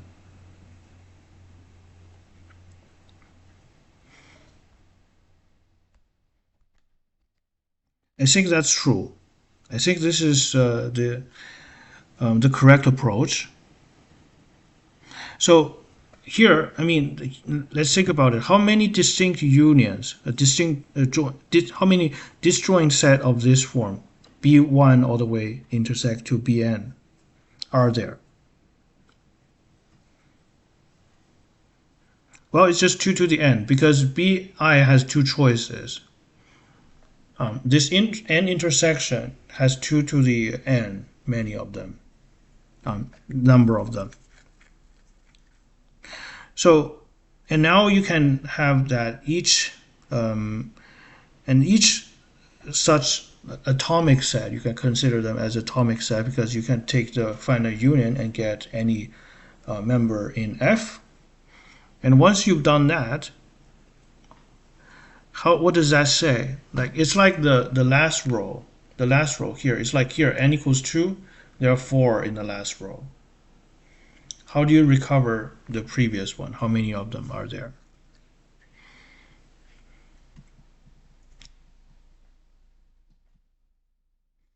So when you take the finite union, you take the finite union because of which there are, say, let me write it down, okay? There are 2 to the n disjoint. Okay, these are all disjoint subsets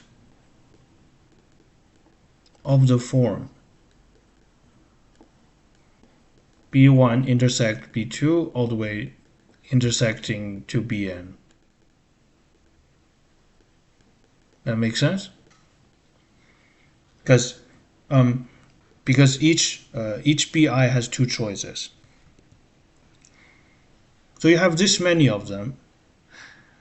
And when you construct a finite union, when you construct a finite union of the set of these form, each set either appears or not.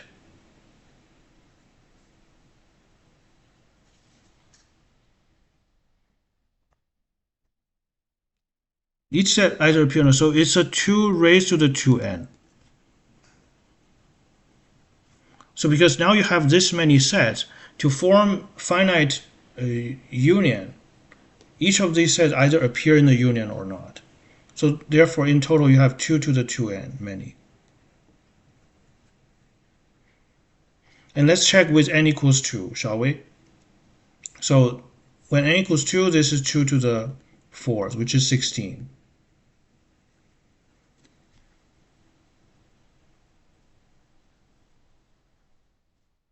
Here we have 16. Oh, why? Wait. Why do we only have 14? Is there something missing here?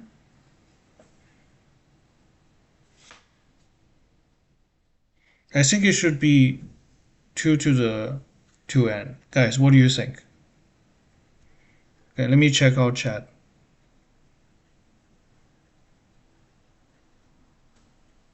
Yeah, see, I'm exactly trying to construct them. I'm trying to give like a description, like a recipe for construction.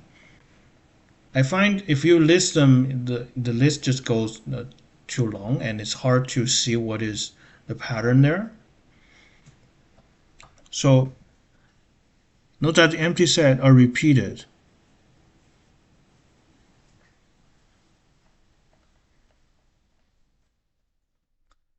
The thing is empty set and so this is an upper bound that is attainable. Is this attainable? 2 to the 2n?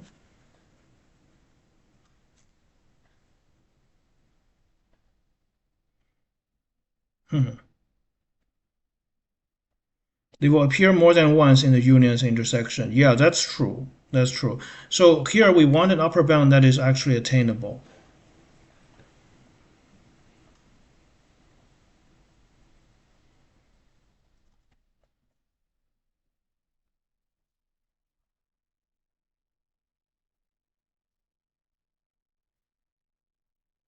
So if let's say if these are all non-empty, so let's consider the best case scenario. If all of these are non-empty, So in that case, can we attain this 2 to the 2n?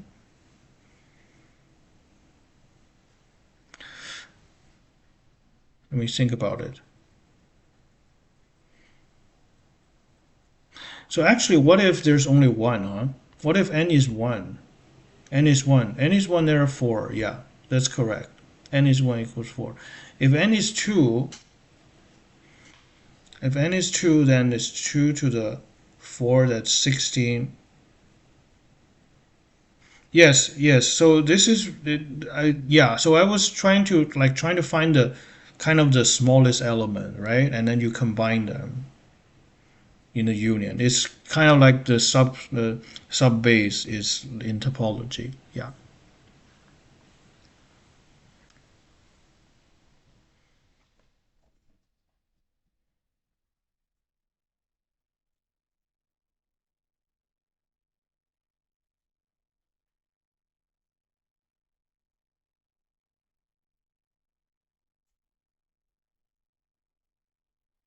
So I'm just wondering if whether this upper bound can always be achieved for each n. But because here n equals 2, it seems like we only have 14 of them. Although according to the formula, it should be 16.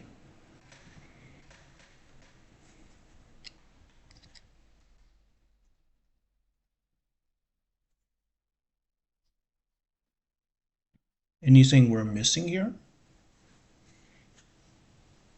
So you have, say, according to this recipe, right? You have BI. BI, there are 4 of them. That's correct. And each of them may or may not appear in the union. So is there like overcounting here? Yeah, you said, Mendelin, you were saying like here we might be overcounting. So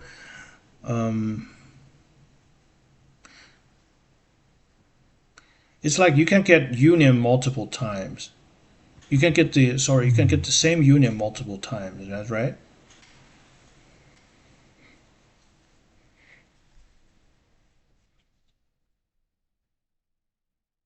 Under certain conditions. Under certain conditions. So here I'm just assuming the most generic situation. So here, like this. So that is to say, none of those B's are empty. In that case, well, the formula certainly agrees with n equals 1, so that's a nice start. But when n equals 2, what happened? How come there's only 14 of them? Huh?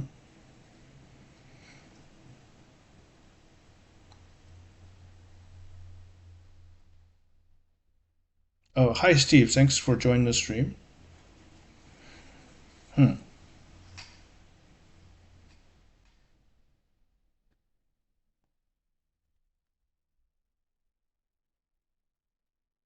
interesting. Okay, so perhaps I'll just leave it here. Okay, so I'll just say 2 to the 2n. This is an upper bound for sure, but um, I'm not seeing when this is attainable. Like, what would be an attainable upper bound for all n? This is attained for n equals 1. I guess you can try out these combinations in using brute force and see when the empty set. Yeah, I'm in puzzle right now. I'm a little bit too. I'm in puzzle right now. Yes, me too. I'm tempted to just leave it as it is because this is an upper bound and that is a clean upper bound. 2 to the 2n. 2 to the 2 to the n.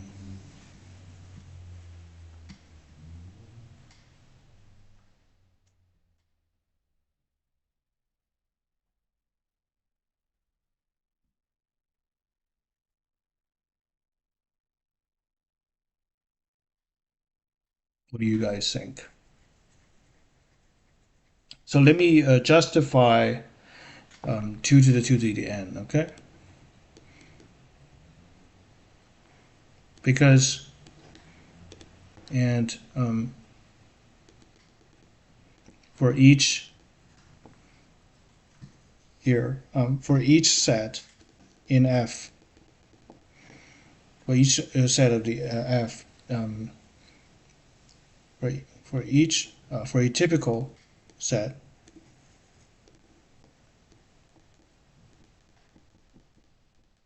in F. So here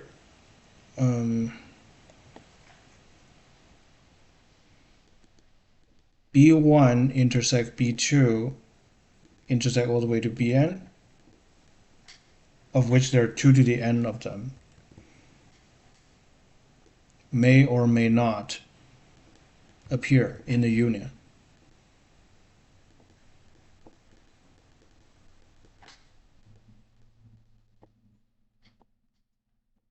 So therefore, the cardinality of F is less than or equal to 2 to the n. Can you repeat the reasoning? Yeah, this is what I was saying, right? So here, look at there are 4 of them. These are all the B's. B1 intersect B2 all the way to Bn, so there are 4 of them. Here, when n equals 2, there are this is 2 to the n of them. This is 2 to the n of them. And you're taking finite union among these. You're taking finite union among these. So in general, how many sets are taking union? In general, in the most general situation, there are 2 to the n sets taking, it's like there are 2 to the n of those base sets, so to say B1, B2, B1 intersect B2 all the way to intersect Bn. That's 2 to the n. And for each of them, they have 2 choices. They may or may not appear in taking part of the union, because the things in big F, scripted big F, is formed by taking finite unions of these sets, and each one has 2 possibilities. Either they show up or they don't. So that will be 2 to the 2 to the n. That makes sense?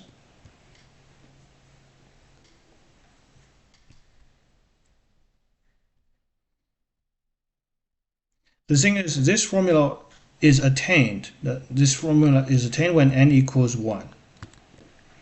When n equals 1, indeed, we have 4 elements. But for n equals 2, according to our experiment, there's only 14 of them. So 2 gone missing. So that means there's something that is perhaps double counted. And Wendelin reminded me earlier, because there are multiple ways to get a union of the big set omega, the whole set omega. Okay, so I think we'll just leave it here. Okay, and we will take a look at the next example. Here, let's take a look at the next example. The next example is perhaps the most important example, the Borel sigma algebra.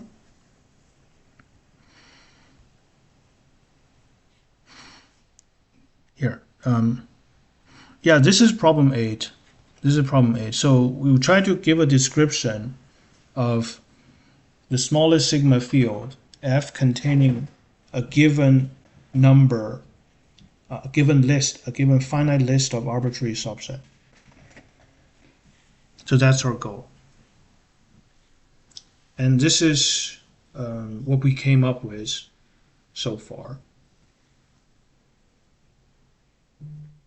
Or maybe it's time to ask AI.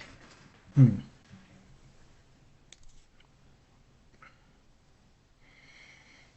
don't know, man. Actually, let's continue. let's continue. So here, let's actually, I would like to continue. I'll do my own AI research later. Okay, so yeah, when equal. Okay, I'll do that research later, but I would just wanted to continue. So here's our notation. So notation. So let S be a class of set. This is a class of set in omega. And we write the minimal sigma algebra that contains sets in S as sigma of S. This is the minimal or the smallest sigma algebra.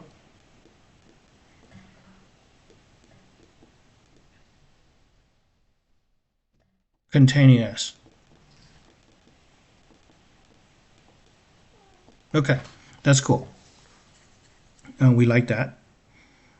So now let omega be R, the set of real numbers. Okay, and let F consist of, the sigma algebra consists of all finite disjoint union of right semicolon intervals. What's going on? What's going on?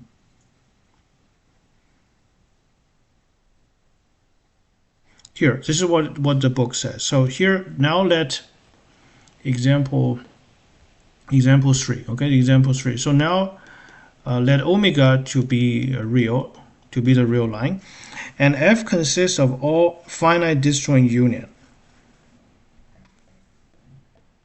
F consists of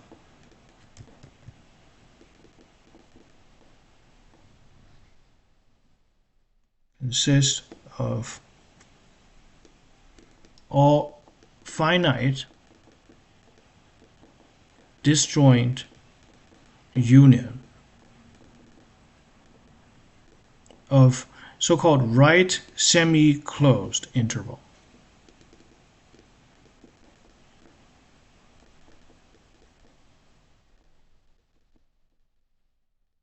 And by that we mean the following.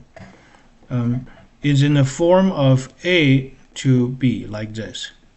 That is basically x such that x is greater than A, less than or equal to B. Okay? And the endpoint A might be greater or equal to minus infinity, and B strictly less than B, and B is less than infinity. Okay, so, and also we count, and also we consider A to infinity as right semi-closed.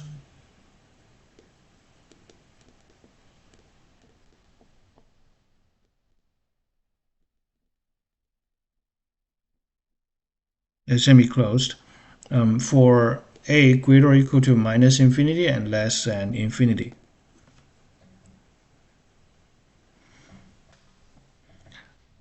It says this convention is necessary. This convention is necessary because minus infinity to A belongs to, minus infinity to A belongs to F, and for F to be a field, the complement must also be in F. So this is needed because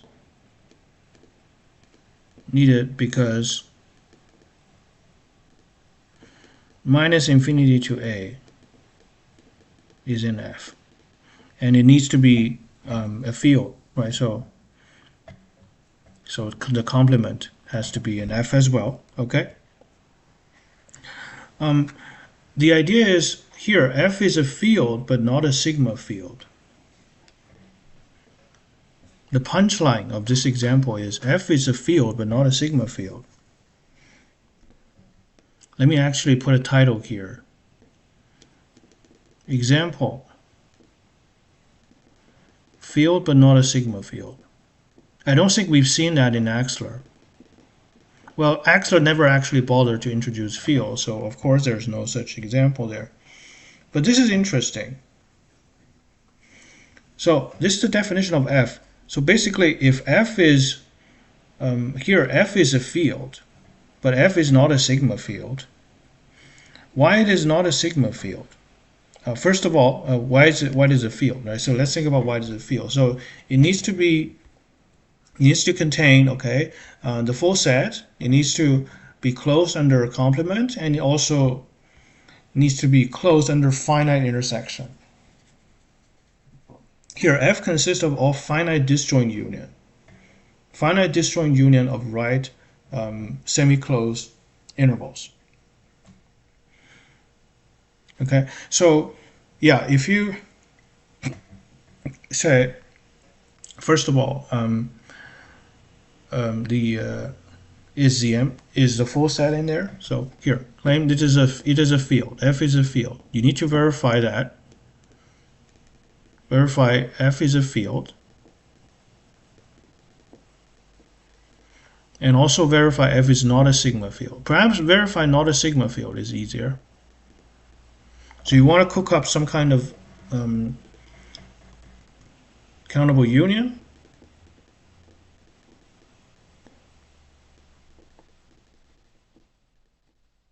Verify F is not a sigma field. I guess this should be easier. It has something to do with, it's got to be something to do with the interval, this right interval. So here's the idea. So you have, say, 0. This is from 0 to 1. Okay, this is 1. Actually, let's put it as 1 minus 1 over n. And 1 is here. 1 is here. So the union n from 1 to infinity, 0 to 1 minus 1 over n. This is 0 to 1. And this is not a member. This is not a member of F.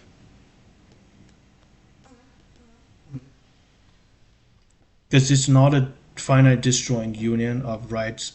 This cannot be written as a finite disjoint union of right semi-closed interval. This is not possible. So that's disproved. And now verify that F is a field. So first of all, R is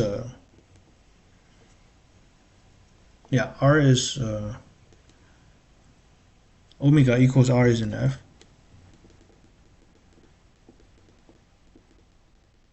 Because minus infinity to 0 union 0 to infinity is in F.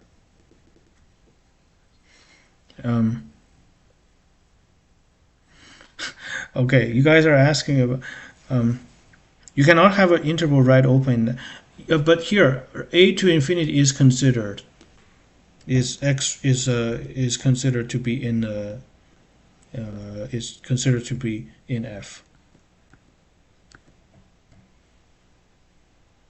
I haven't read the guys. Okay, I'm getting a little bit tired today, so perhaps let's just finish up things right now and discuss some math news here. What do you guys think? I'm getting a little bit tired here. I think this is a decent review of sigma algebra, because right now we just started the Ash's book, right? Right now we're in section 1.2. We're a little bit more gone a little bit more deeper into Axler. So Ash is mostly for review, for people who join the series to catch up what we have done, but from a different approach, perhaps different, not a different approach, but different exposition. So let's just finish this up, okay? So here, if A is a set in F, what about AC? What about AC? So A is a finite disjoint union of right semi-closed intervals. So it's a disjoint union. So AC AC is what? AC is a finite disjoint intersection. So let's take a look at the picture. Okay, so here you have something like this. Okay, so A must have this form.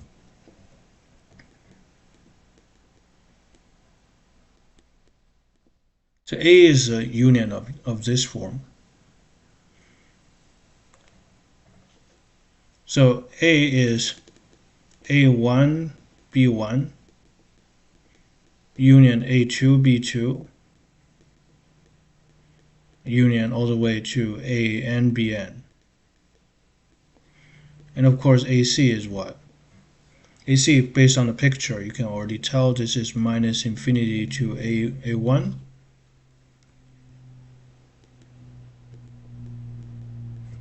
Okay, union B1, B1 to A2, union blah blah blah to union Bn to infinity. So this is nice.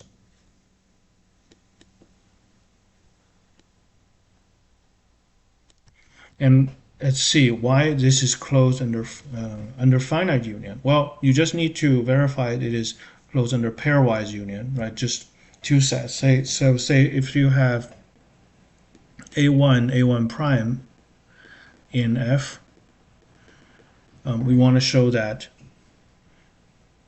here. We want to show that AC is in F as well, which we just did. A1 union A1 prime. Right. The observation is that right semi-column intervals, if they have overlap, if they have non-empty intersection, then their union is still a right semi-closed interval. So basically, if you take union, you always get right semi-closed interval. So just observe that the union of two if the union of two right semi-closed intervals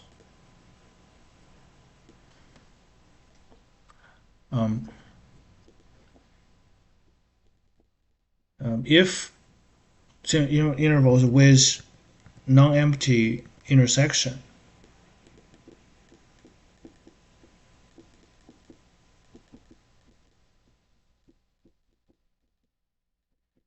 is still a right semi-closed interval. It's just RSC interval.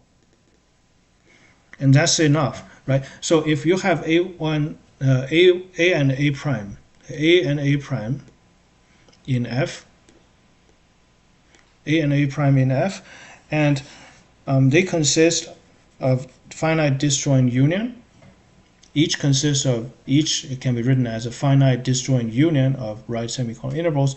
And if those right semicolon intervals in A and the right semi-closed intervals in A prime are disjoint, then obviously if you take the union, you still get a finite disjoint union of RSC intervals. And in the case that if you do have overlap, that's no problem either, because the union of two right RSC intervals with non-empty intersection is still interval of the same kind.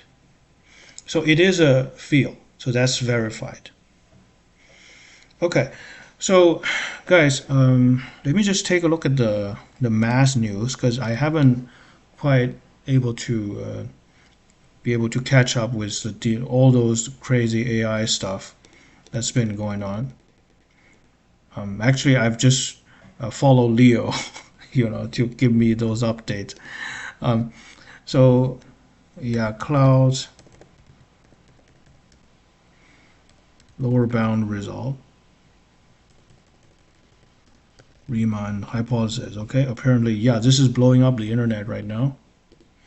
What do people say? Okay, at least it's the good thing about this is that Riemann hypothesis is now in mainstream news, or maybe I could say that. Is this in mainstream news, like on major television channel like BBC and CNN, Fox News, something like that? You guys know. Here, it says a member of the staff at the Anthropic gave a cloud an unreasonable challenge. It was about one of the most famous unsolved problems in math. Take a real stab at the Riemann hypothesis. Okay. So, nevertheless, during its attempt, okay, it wasn't successful, but during this attempt, it unexpectedly made strides on a related problem. An unrelated research version of Cloud has improved a long-standing lower bound for the fraction of zeros of the Riemann zeta function that satisfy the Riemann hypothesis. Okay, the fraction of zeros. Drawing on extensive prior research by mathematicians over the past decade, it increases bound from 41.6% to 67.2%. Two mathematicians studied and validated Cloud's paper. Oh wow, there's a paper. Riemann 2-thirds, zeta 2-thirds. Okay, there's a paper apparently. Yeah. So this is entirely written by AI, or this paper is written by AI. Is that what it's about?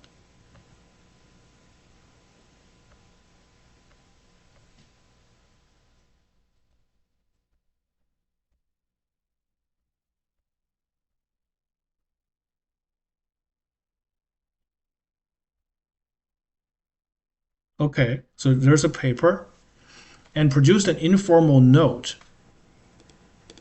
for experts stating Cloud's proof concisely.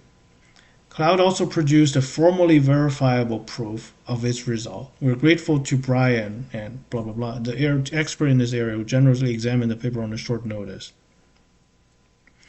I think it's written by AI but refined by human mathematician. Okay.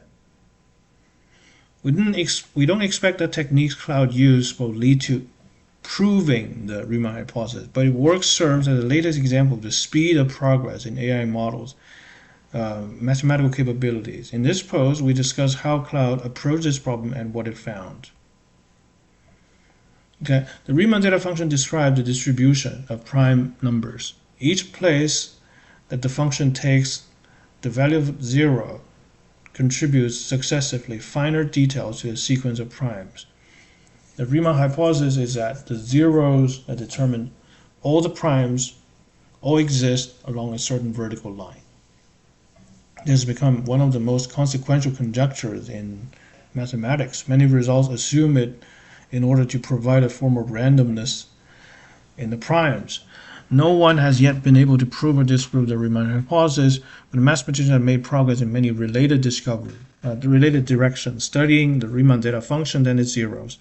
One of these, as above, is quantifying a minimum proportion of zeros that are on the line. Overlying that gradually increases known constant proportion to 41.6%. Another direction concerns the distribution of zeros on the line. In particular, in 1973, Montgomery introduced a number of new techniques in this area. Though these techniques assume the hypotheses were true. Okay. Assuming the Riemann hypothesis is true, what will be the distribution, right? So that's the idea. More recently, several mathematicians have published a series of work that allows Montgomery's technique to work without that assumption, meaning they can support work on increasing the lower bound constant for zeros on the line. Cloud's results draw heavily on this line of research, along with the 2000 paper. Okay. Cloud found that combining the results from these fellows with the work of that fellow provides a way to surpass the previous state-of-the-art lower bound proportion of 60 or 41.6%, increasing it to, yeah, two-thirds basically. A short technical explanation is as follows. Okay, so let's see if we can make sense out of this. Clouds forms a suitable space of functions with quadratic form induced by well and positive, respectively, negative definite subspaces arising from. I have zero clue what it's about. Okay, so I'm next to illiterate when it comes to analytic number theory. Okay, so I have no idea what it's about. Respectively, off the line. Then Cloud simply writes down the inequality on the rank of the quadratic form in terms of the first and second moment information. Hold on a second, is this probability? First and second moment information? Is this probability? Anyway, the successful computation of the latter in terms of the dual picture over primes or via control of Hilbert transform is no surprise in analytic number theory. Okay. Good to know that Hilbert transform has applications in number theory. The courage to treat the entire space with positive and negative definiteness taken into account together, with the quadratic form allowed to be non-diagonal, is in some sense that the step that allows Cloud to achieve the conclusion based on the important prior work. The full technical explanation is available in this paper. Is in the paper, same paper, huh? Okay, the same paper. Okay, 67% of zero on the line.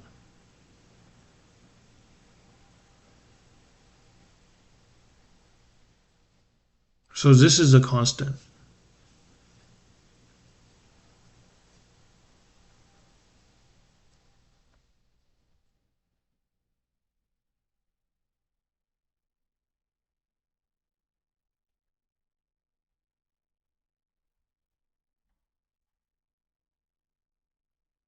Okay. I have no idea what is going on, but is just that like I've never seen any. I mean, never seen any analytic number theory ever. So yeah, yeah, basically. Nope, no, I don't think. Analytic number theory stream coming up, probably not. Okay, probably not. It's just that I mean, it's not like I have no desire to learn these math. It's just like I try to make content that synergize with existing content. Yeah, the full paper is much easier to follow. Yeah, this is a summary after all.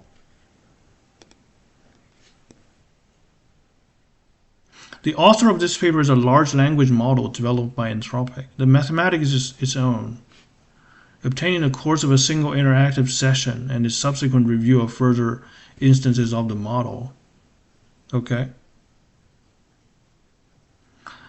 I don't think I will be covering analytics number theory anytime soon. Okay. Unless I really run out of things to do, which is unlikely.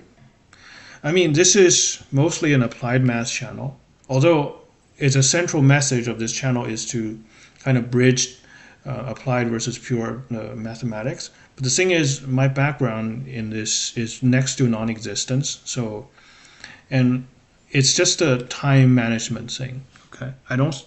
This is a fascinating field, of course. I wish I can understand the proof of Fermat's last theorem, but it's just so different from what I used to do and I think I still have plenty of things to do in my own field.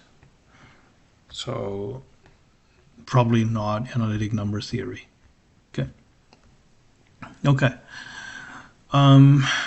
Yeah. You're more like you're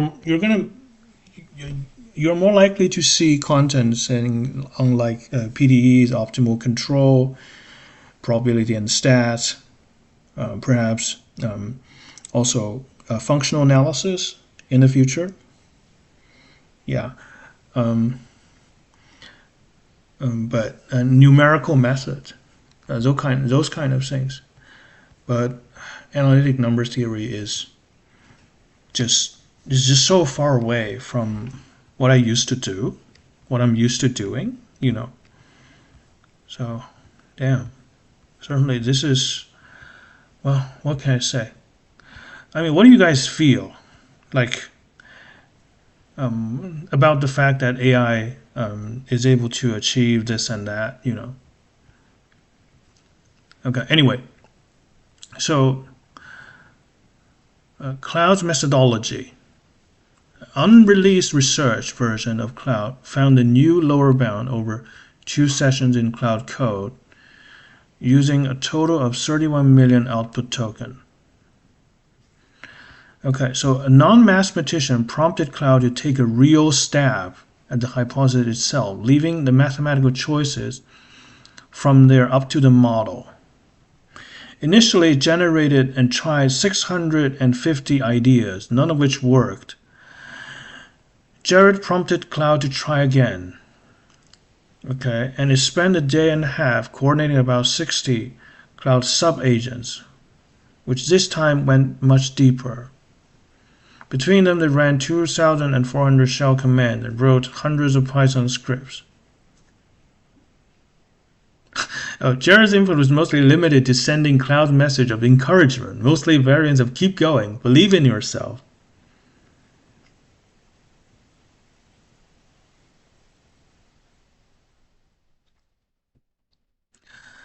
Oh, nice. Steve, thank you very much. Oh, I'll be interested. I didn't know you upload videos, actually. I'm sorry. Maybe you have mentioned it in chat. I didn't know you're a YouTuber as well. I'll go check out your stuff. Thanks for mentioning it. Yeah, everyone check out Steve. So, I don't know, like, um, okay. Even Cloud was surprised by its own finding. It was skeptical at first, possibly because it had learned from its training about the difficulty of open problems in mathematics and about the limitation of AI models. But after some encouraging prompts, it arrived at the result we described. Perhaps Cloud, like many of us, underestimate the rate of AI progress. Okay. Pragmatist heaven. May I suggest trying out lean in your next logic and proof stream? Next up, next. I mean, I don't know lean at all. Actually, I learned lean from Christian. So, you know what? Let's go check out lean right now. Lean programming language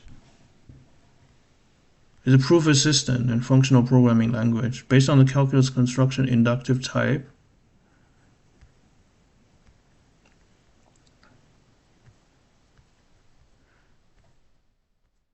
I don't know, like you guys want to learn some lean or seeing me trying to learn some lean? Is that what it's about? Yeah, Wendelin. I mean, um, I'm not against it, anything like that. I was just happy to read the solution. I'm not a mathematical researcher in this field. Even I'm learning something. I have not uploaded any yet. Okay, okay, no worries. Take your time. I might even learn something from the full solution. This is crazy. Tao released a lean companion to his real analysis book, Analysis 1. Oh, this is interesting.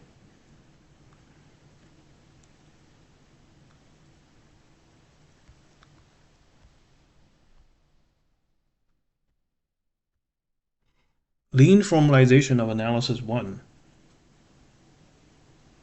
This file in this directory contained a formalization of my text Analysis 1 into Lean. The formalization is intended to be as a faithful paraphrasing as possible to the original text, also showcasing Lean's features and syntax.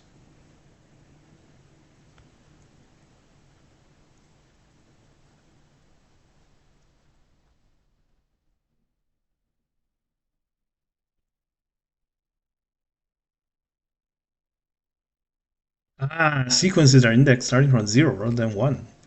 Heresy.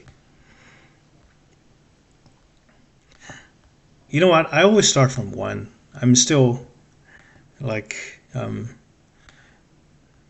still firmly believe natural numbers should start from one.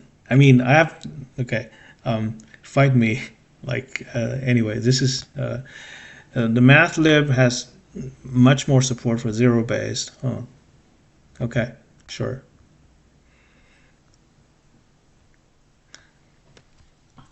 Actually, guys, I never read Tao's analysis.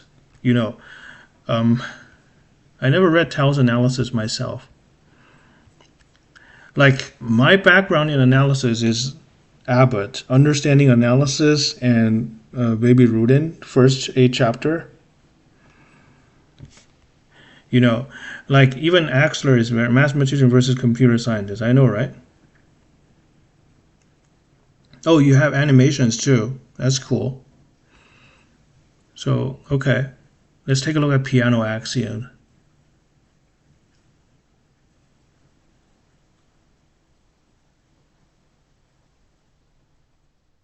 Okay, you like Tao's. Both of his analysis book are good. I see. Yeah, it started from the piano axiom, so that's pretty cool. Rudin didn't start from piano axiom, if I recall correctly.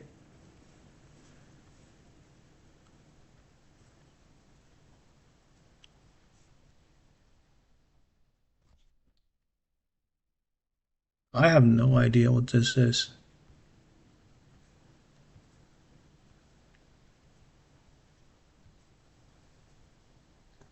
So, guys, correct me if I'm wrong. Okay.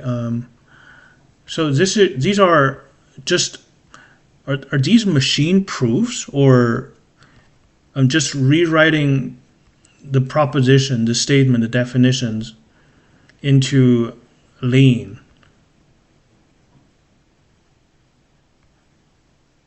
Wait, Tau actually declares zero a natural number? Okay. So this is a rewritten version, I suppose. Okay. Anyway, successor, um, successor. Yeah. So for example, where's the statement for piano axiom? Oh, these are okay. This is already piano axiom. And why there's a theorem? It isn't supposed to be an axiom.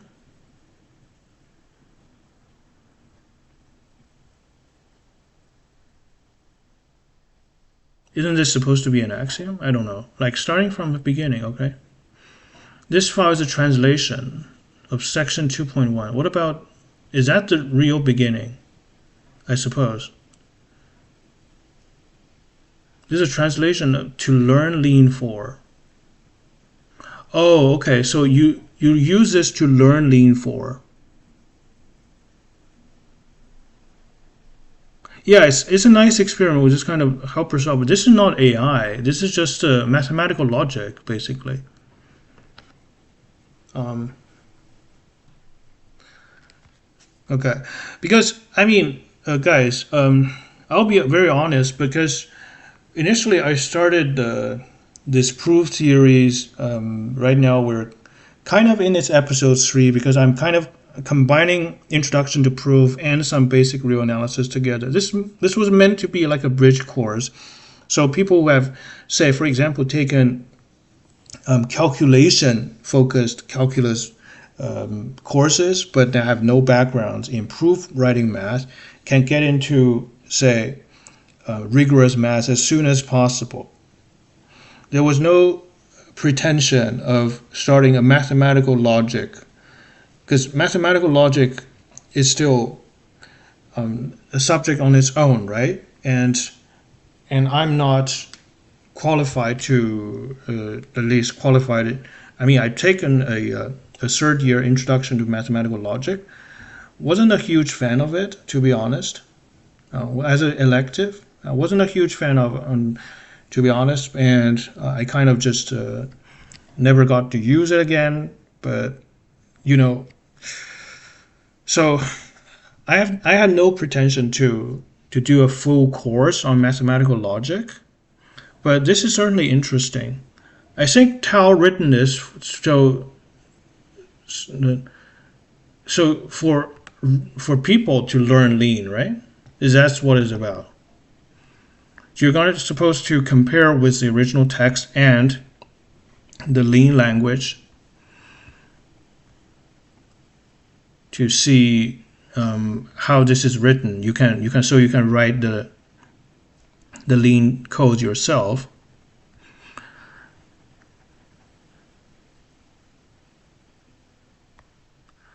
Okay. For example, what's the definition of limit? Let's go to definition of limit, shall we? Is there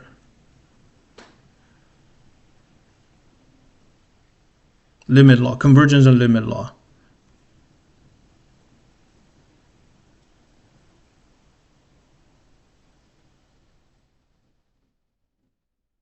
Definition of epsilon closeness, epsilon steadiness. Hold on a second. Never seen this. And their eventual counterparts. Okay. Hold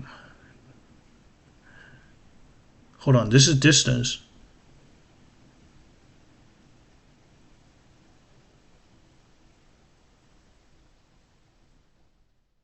Distance and x and y less than epsilon. What does this? Sorry. What is this notion again? Okay. This is epsilon closed, right? Theorem.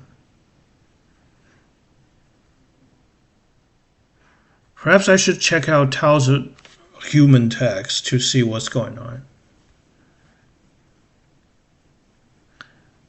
Because this feels like non-standard terminology, no? Epsilon steadiness. I've never seen this term. Perhaps it's not so complicated, but anyway. This is similar to chapter 5 sequence. Oh, hold on a second. Oh, there's Cauchy sequence. Actually, you know what? Let's go to Cauchy sequence. What is Cauchy sequence? How is Cauchy sequence defined here? Where's Cauchy sequence?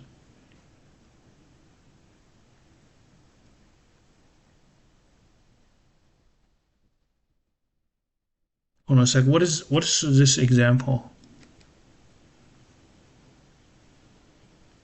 Okay, I'm pretty sure I'm kind of illiterate. I'm pretty sure I am illiterate when it comes to lean, but at least I try to say without getting into the details. I just want to find the definition of Cauchy sequence. Can we actually do that?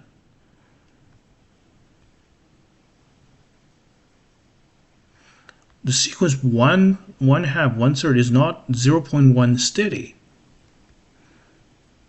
Huh. Are these actual terminologies used in Tao's analysis?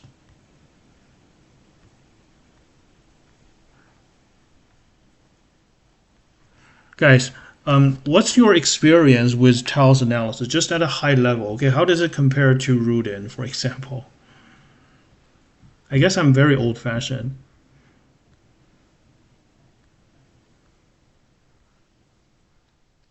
Cauchy sequences are bounded, okay?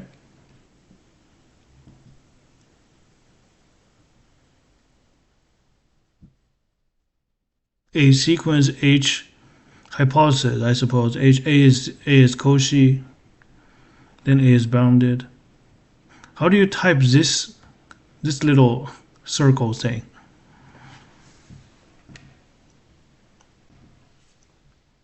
Okay, so here you have, this is a rational sequence, I suppose. A, B are both rational sequence, can't really compare.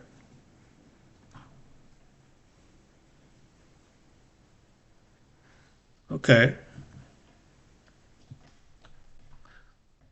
By sorry, why do you need a sorry here? All goals completed and there's a sorry? Wow.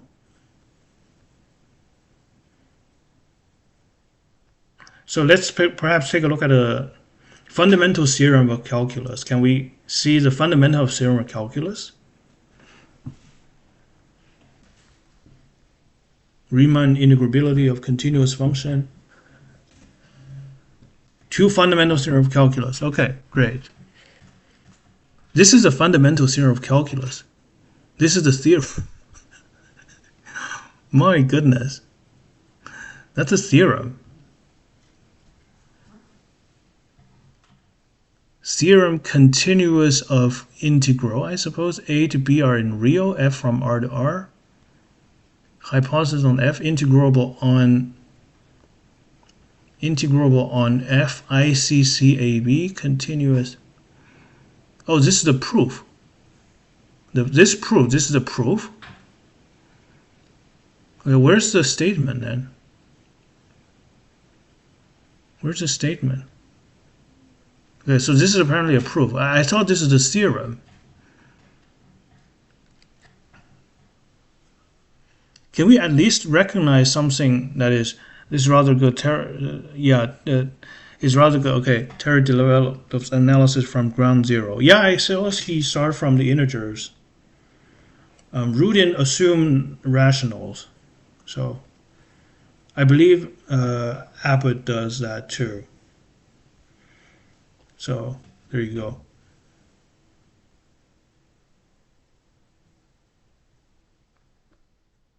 Second FTC is about antiderivative, right? Yeah, antiderivative. Okay, so anyway, let's go back perhaps to the Wikipedia link for Lean, programming language.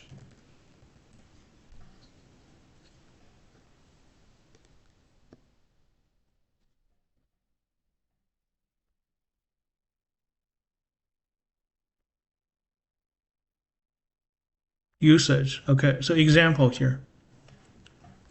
The natural numbers can be defined as an inductive type. Definition is based on the Peano axiom. Yeah. Addition is defined recursively using pattern matching. The simple proof of P and Q implies Q and P.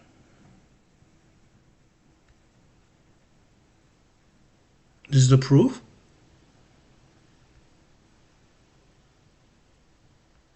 Okay, that's the proof. Theorem and swap, PQ prop.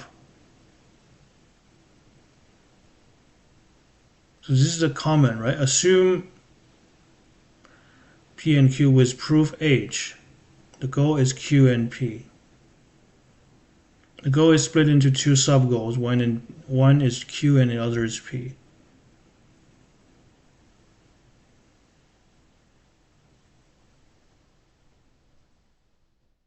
Yeah, I find it amazing that a proof of system can even be programmed. I know, right?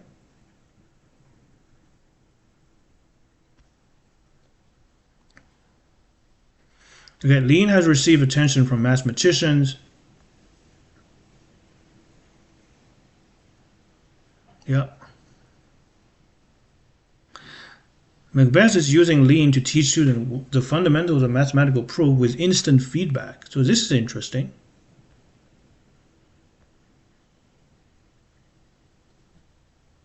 Noteworthy formalization. Physics. Oh wow, it does physics too? Probably, right?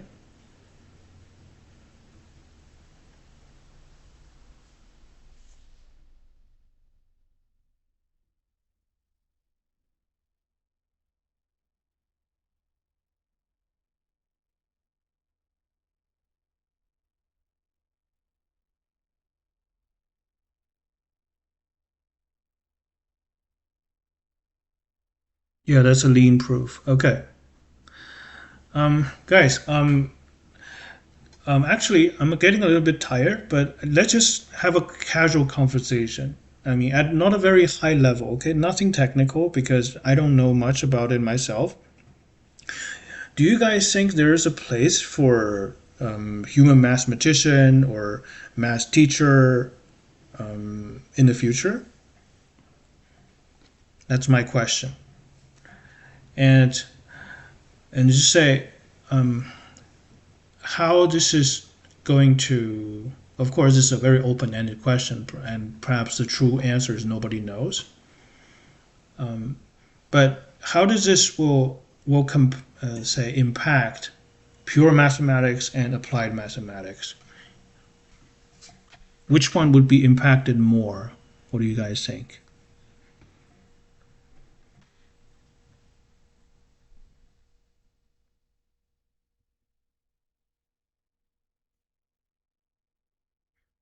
Yeah, AI needs something to be fed.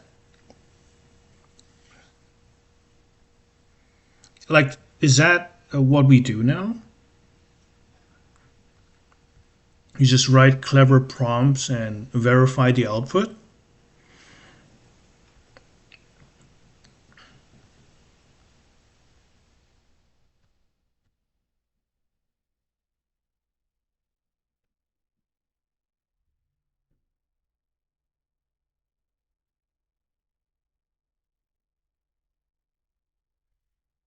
So the math lib is has the goal to digitize as much of the pure mathematics as possible in one large cohesive library up to research level math,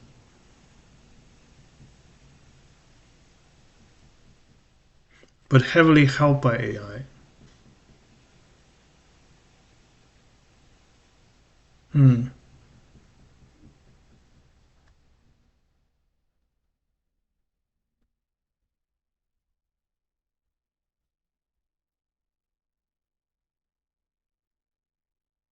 absolutely yes. Right. Aside from say, like, is it perhaps let's just rephrase the question as such. Do you guys think there's a place for non-assisted, non-AI assisted human mathematician?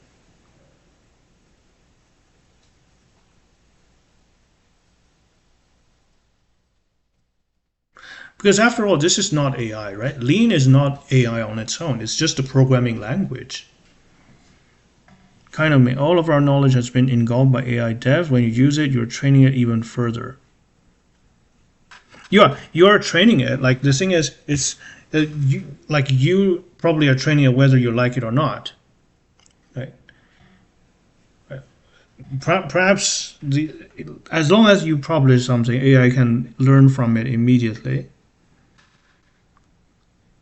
But the thing is, say is like because a lot of students already ask me, and I don't have a good answer to them. I mean, I'm not a professional teacher, but I do sometimes do private tutoring, and they ask me this question like, "What am I even doing here?" Right? So it doesn't matter how hard I'm going to try. AI is going to do math better than me. But right now, I don't have a good answer other than saying, well, the thing is, say um, if let's say two-person both come up with not come up with but both presented an AI assisted solution that are in conflict, it still boils down to human intelligence to tell them apart, right? So that was my response, but I don't think it was a very good response. So honestly, I don't know. I don't know. Like there are people who ask me, like parents, um, asking whether doing a math major is worth it. Like, creativity is ours, but as a companion for organizing and navigating info may be actually useful. The point is Gen AI profitable? Um, yeah, it is profitable. Yeah, it is profitable. It allows employers to save cost, you know. So actually, I don't know. I have a strange feeling about this. I'm sure a lot of people do. Because previously there's hardly any doubt that whether doing mathematics is worth it. But nowadays it feels like it doesn't matter how much you try, it's gonna how much doesn't matter how much you're gonna you try, AI is gonna do it better than you do. And in the process of you trying, AI just gets better. It's you're feeding it, right? As Gwendolyn mentioned.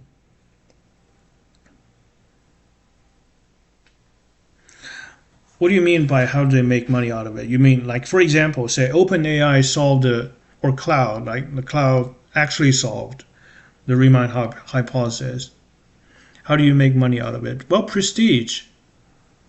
Everybody knows Riemann hypothesis is a difficult problem. So they don't actually generate revenue, say, by applying the Riemann hypothesis to a particular engineering problem. They generate prestige and they get funded more. That's how. To be honest, until I see AI prove Fermat's last theorem, I'm not buying it. Well, AI already seen the Fermat's last theorem proof, right? Like, it has the access to Andrew Weil's paper. You mean like proving it in a different way, in a new way?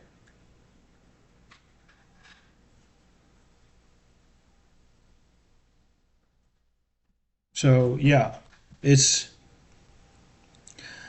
um, and like back to my original question. One of my original question, like which say compared to pure versus applied mathematics, like which field do you guys think it will be impacted more by AI?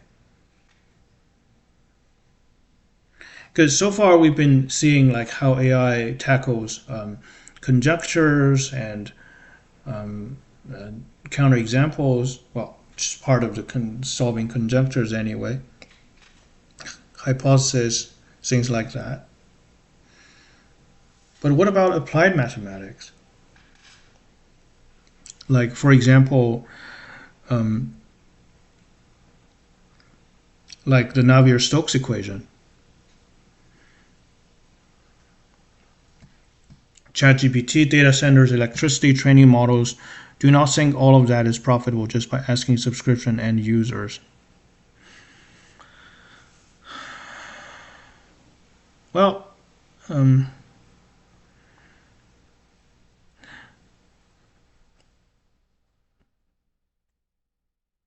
pure math was never a safe career choice.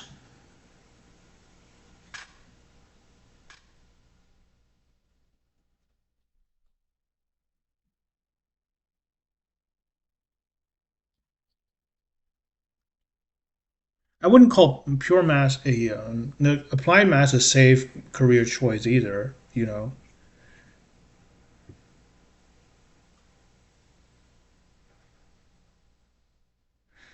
And the thing is, people who aren't mathematicians, employers who aren't mathematicians, they don't seem to know the difference between so-called pure versus applied mathematics anyway. Um, so pure anything isn't in general. It seems like AI is using a brute force approach. Not sure which field are impacted most by it. Okay. Like for example, say, um, yeah. What about the Navier-Stokes problem?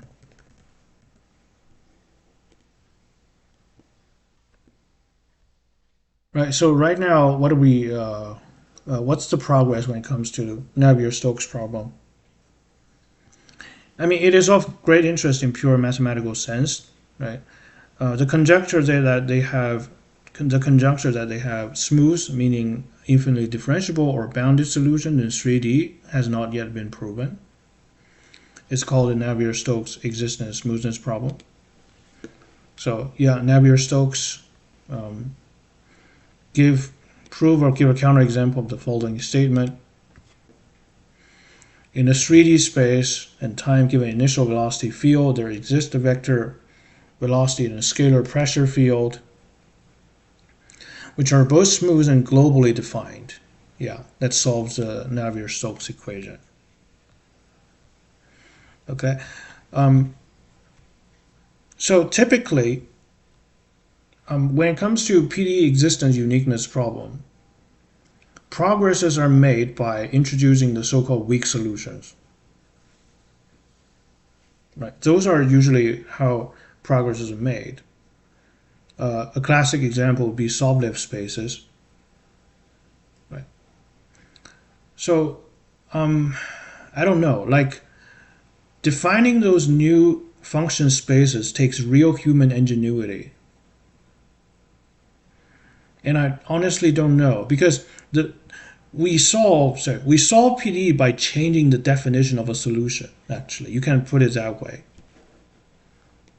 Right? We solve PDE by changing the definition of solution. And this is also we'll see that in a PDE live stream in a traffic flow problem. There's a point at a finite time where the traffic the solution to the traffic PDE breaks down in the classical sense. But of course, the traffic doesn't stop, right? You want to still model what happens after. So introduce the notion of weak solution. You beef up the solution space. And this takes real human ingenuity, and I don't know like how would AI would come up with something like that, right? So this requires coming up with new definitions, and which takes a physical reality into account. I don't know, like perhaps this is a novice question nowadays for AI, but um, what's the progress here? Any progress going on? You have growing conditions, yeah, exactly, and all those conditions, like because typically, I mean, the way you make progress in research, right, is you add extra conditions in there. Right? You prove a special case, something like that, and you can reformulate the problem. It's hard to say where this will take us. As I understand, some concerns are raised about our roles as humans, so I think it's worth toying with AI. Right? I think that's what you mean.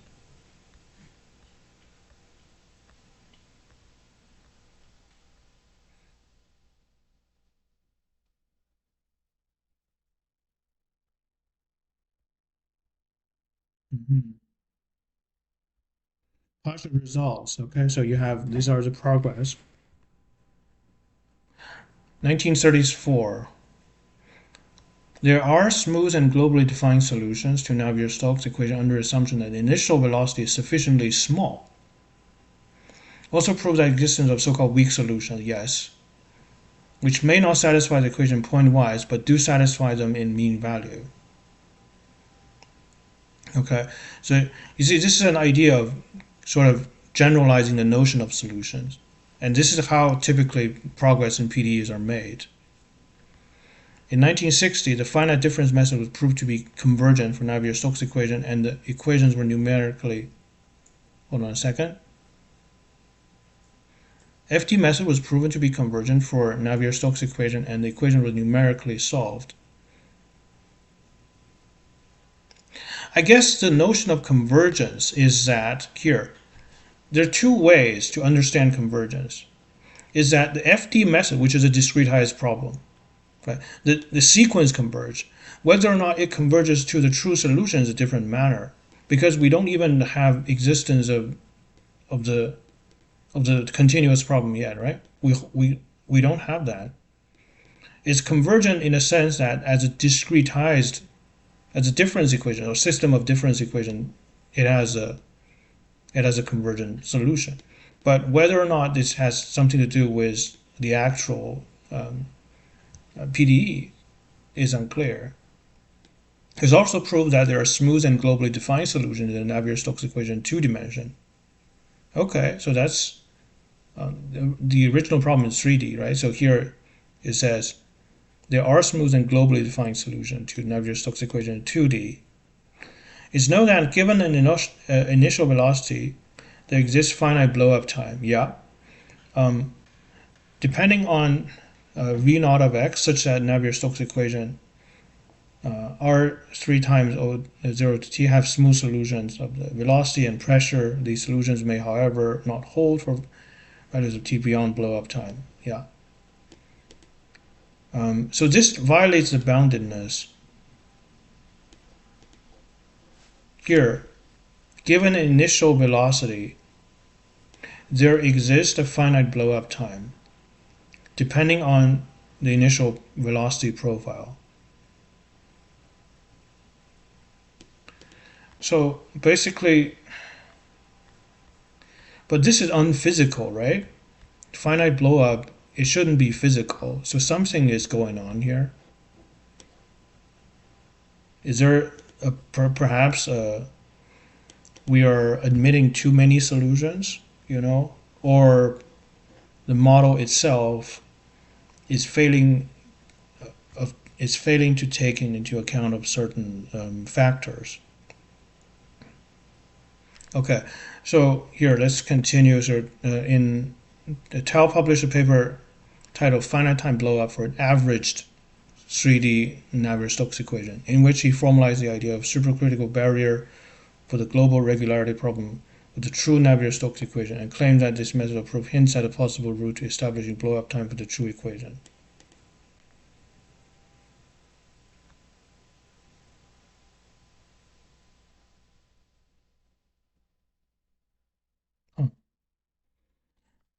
Yeah, so Perelman proved the Poincare conjecture. Then he turned down the $1 million prize, rejected the field medal, and quit doing math. I'm not sure if he has quit doing math, though. He certainly turned down the prize, but perhaps he is still doing math. I don't know. Um, well, I think, yeah, from what I heard, Perelman rejected the prize because another fellow mathematician, whose idea helped Perelman, wasn't also granted the prize together. So that's why he turned down the prize. And he also had some issue with the establishment. So he was pretty much a maverick. So anyway,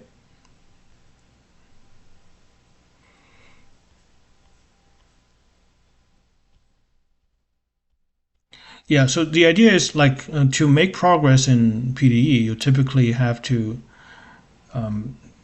define. It all comes down to define the solution space properly, as well as the conditions properly. And anyway, here. All right. I think that's it for today. I'll just stop the stream right now because I'm kind of losing my voice. And tomorrow we will continue our stochastic process for physics. We'll see some Langevin equation, just a bit of a, so to say, just a bit of a heads up of what's coming tomorrow, in case you guys are also interested.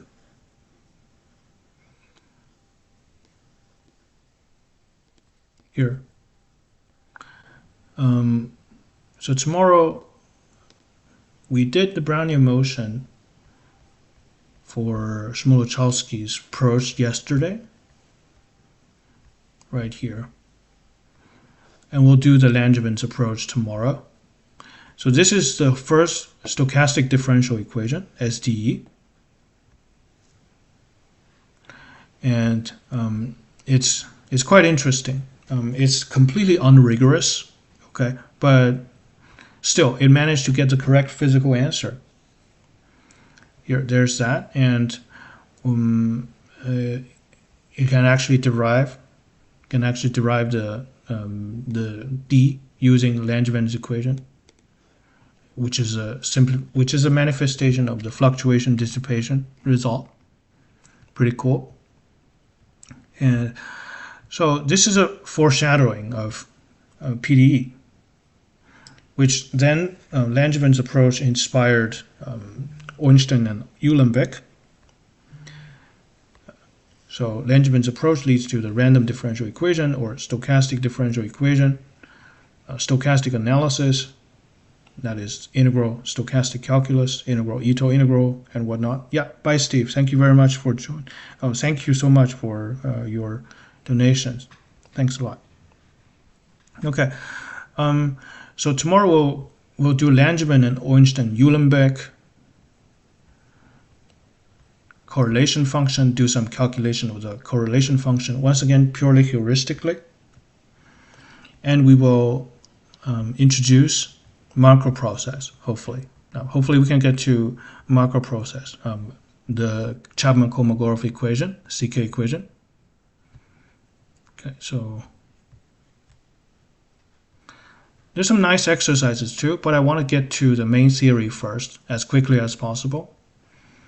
And then we'll come back and do some exercises. Okay. So Markov random processes. Oh, actually, it's random process, not Markov process. Actually, Markov process comes with the next chapter, so probably not Markov process tomorrow, but we'll get to the informal introduction to random process or stochastic process. Like, for example, what it means for a stochastic process to be stationary. What's the compatibility relation? Things like that. Okay, moment. And of course, moment. Define moment. Okay, so that's the plan for tomorrow. I'll soon make the announcement. Yeah, okay, great. Yeah, I'm really glad that you enjoyed the quizzes. Okay. Actually, guys, I don't know how long I can continue doing the quizzes because I feel like I'm running out of questions. Okay. If you guys have a good question, then please let me know. Okay. That being said, the material has to be rather elementary. Okay. It has to be from linear algebra, calculus, no abstract algebra, just pre-calculus is also fine. You know, basic algebra, like the algebra about integers and polynomials, that's fine. Some set theory, basic probability, non-measure theoretic probability, that's also fine. Okay, thank you very much. I'm not quite sure about the grade content, especially the last part, because I wasn't really saying anything particularly, profound or anything. It's just my random thought. Yes. Okay, great. Awesome. Awesome. So I'm really looking forward to this one. Stochastic process for physicists.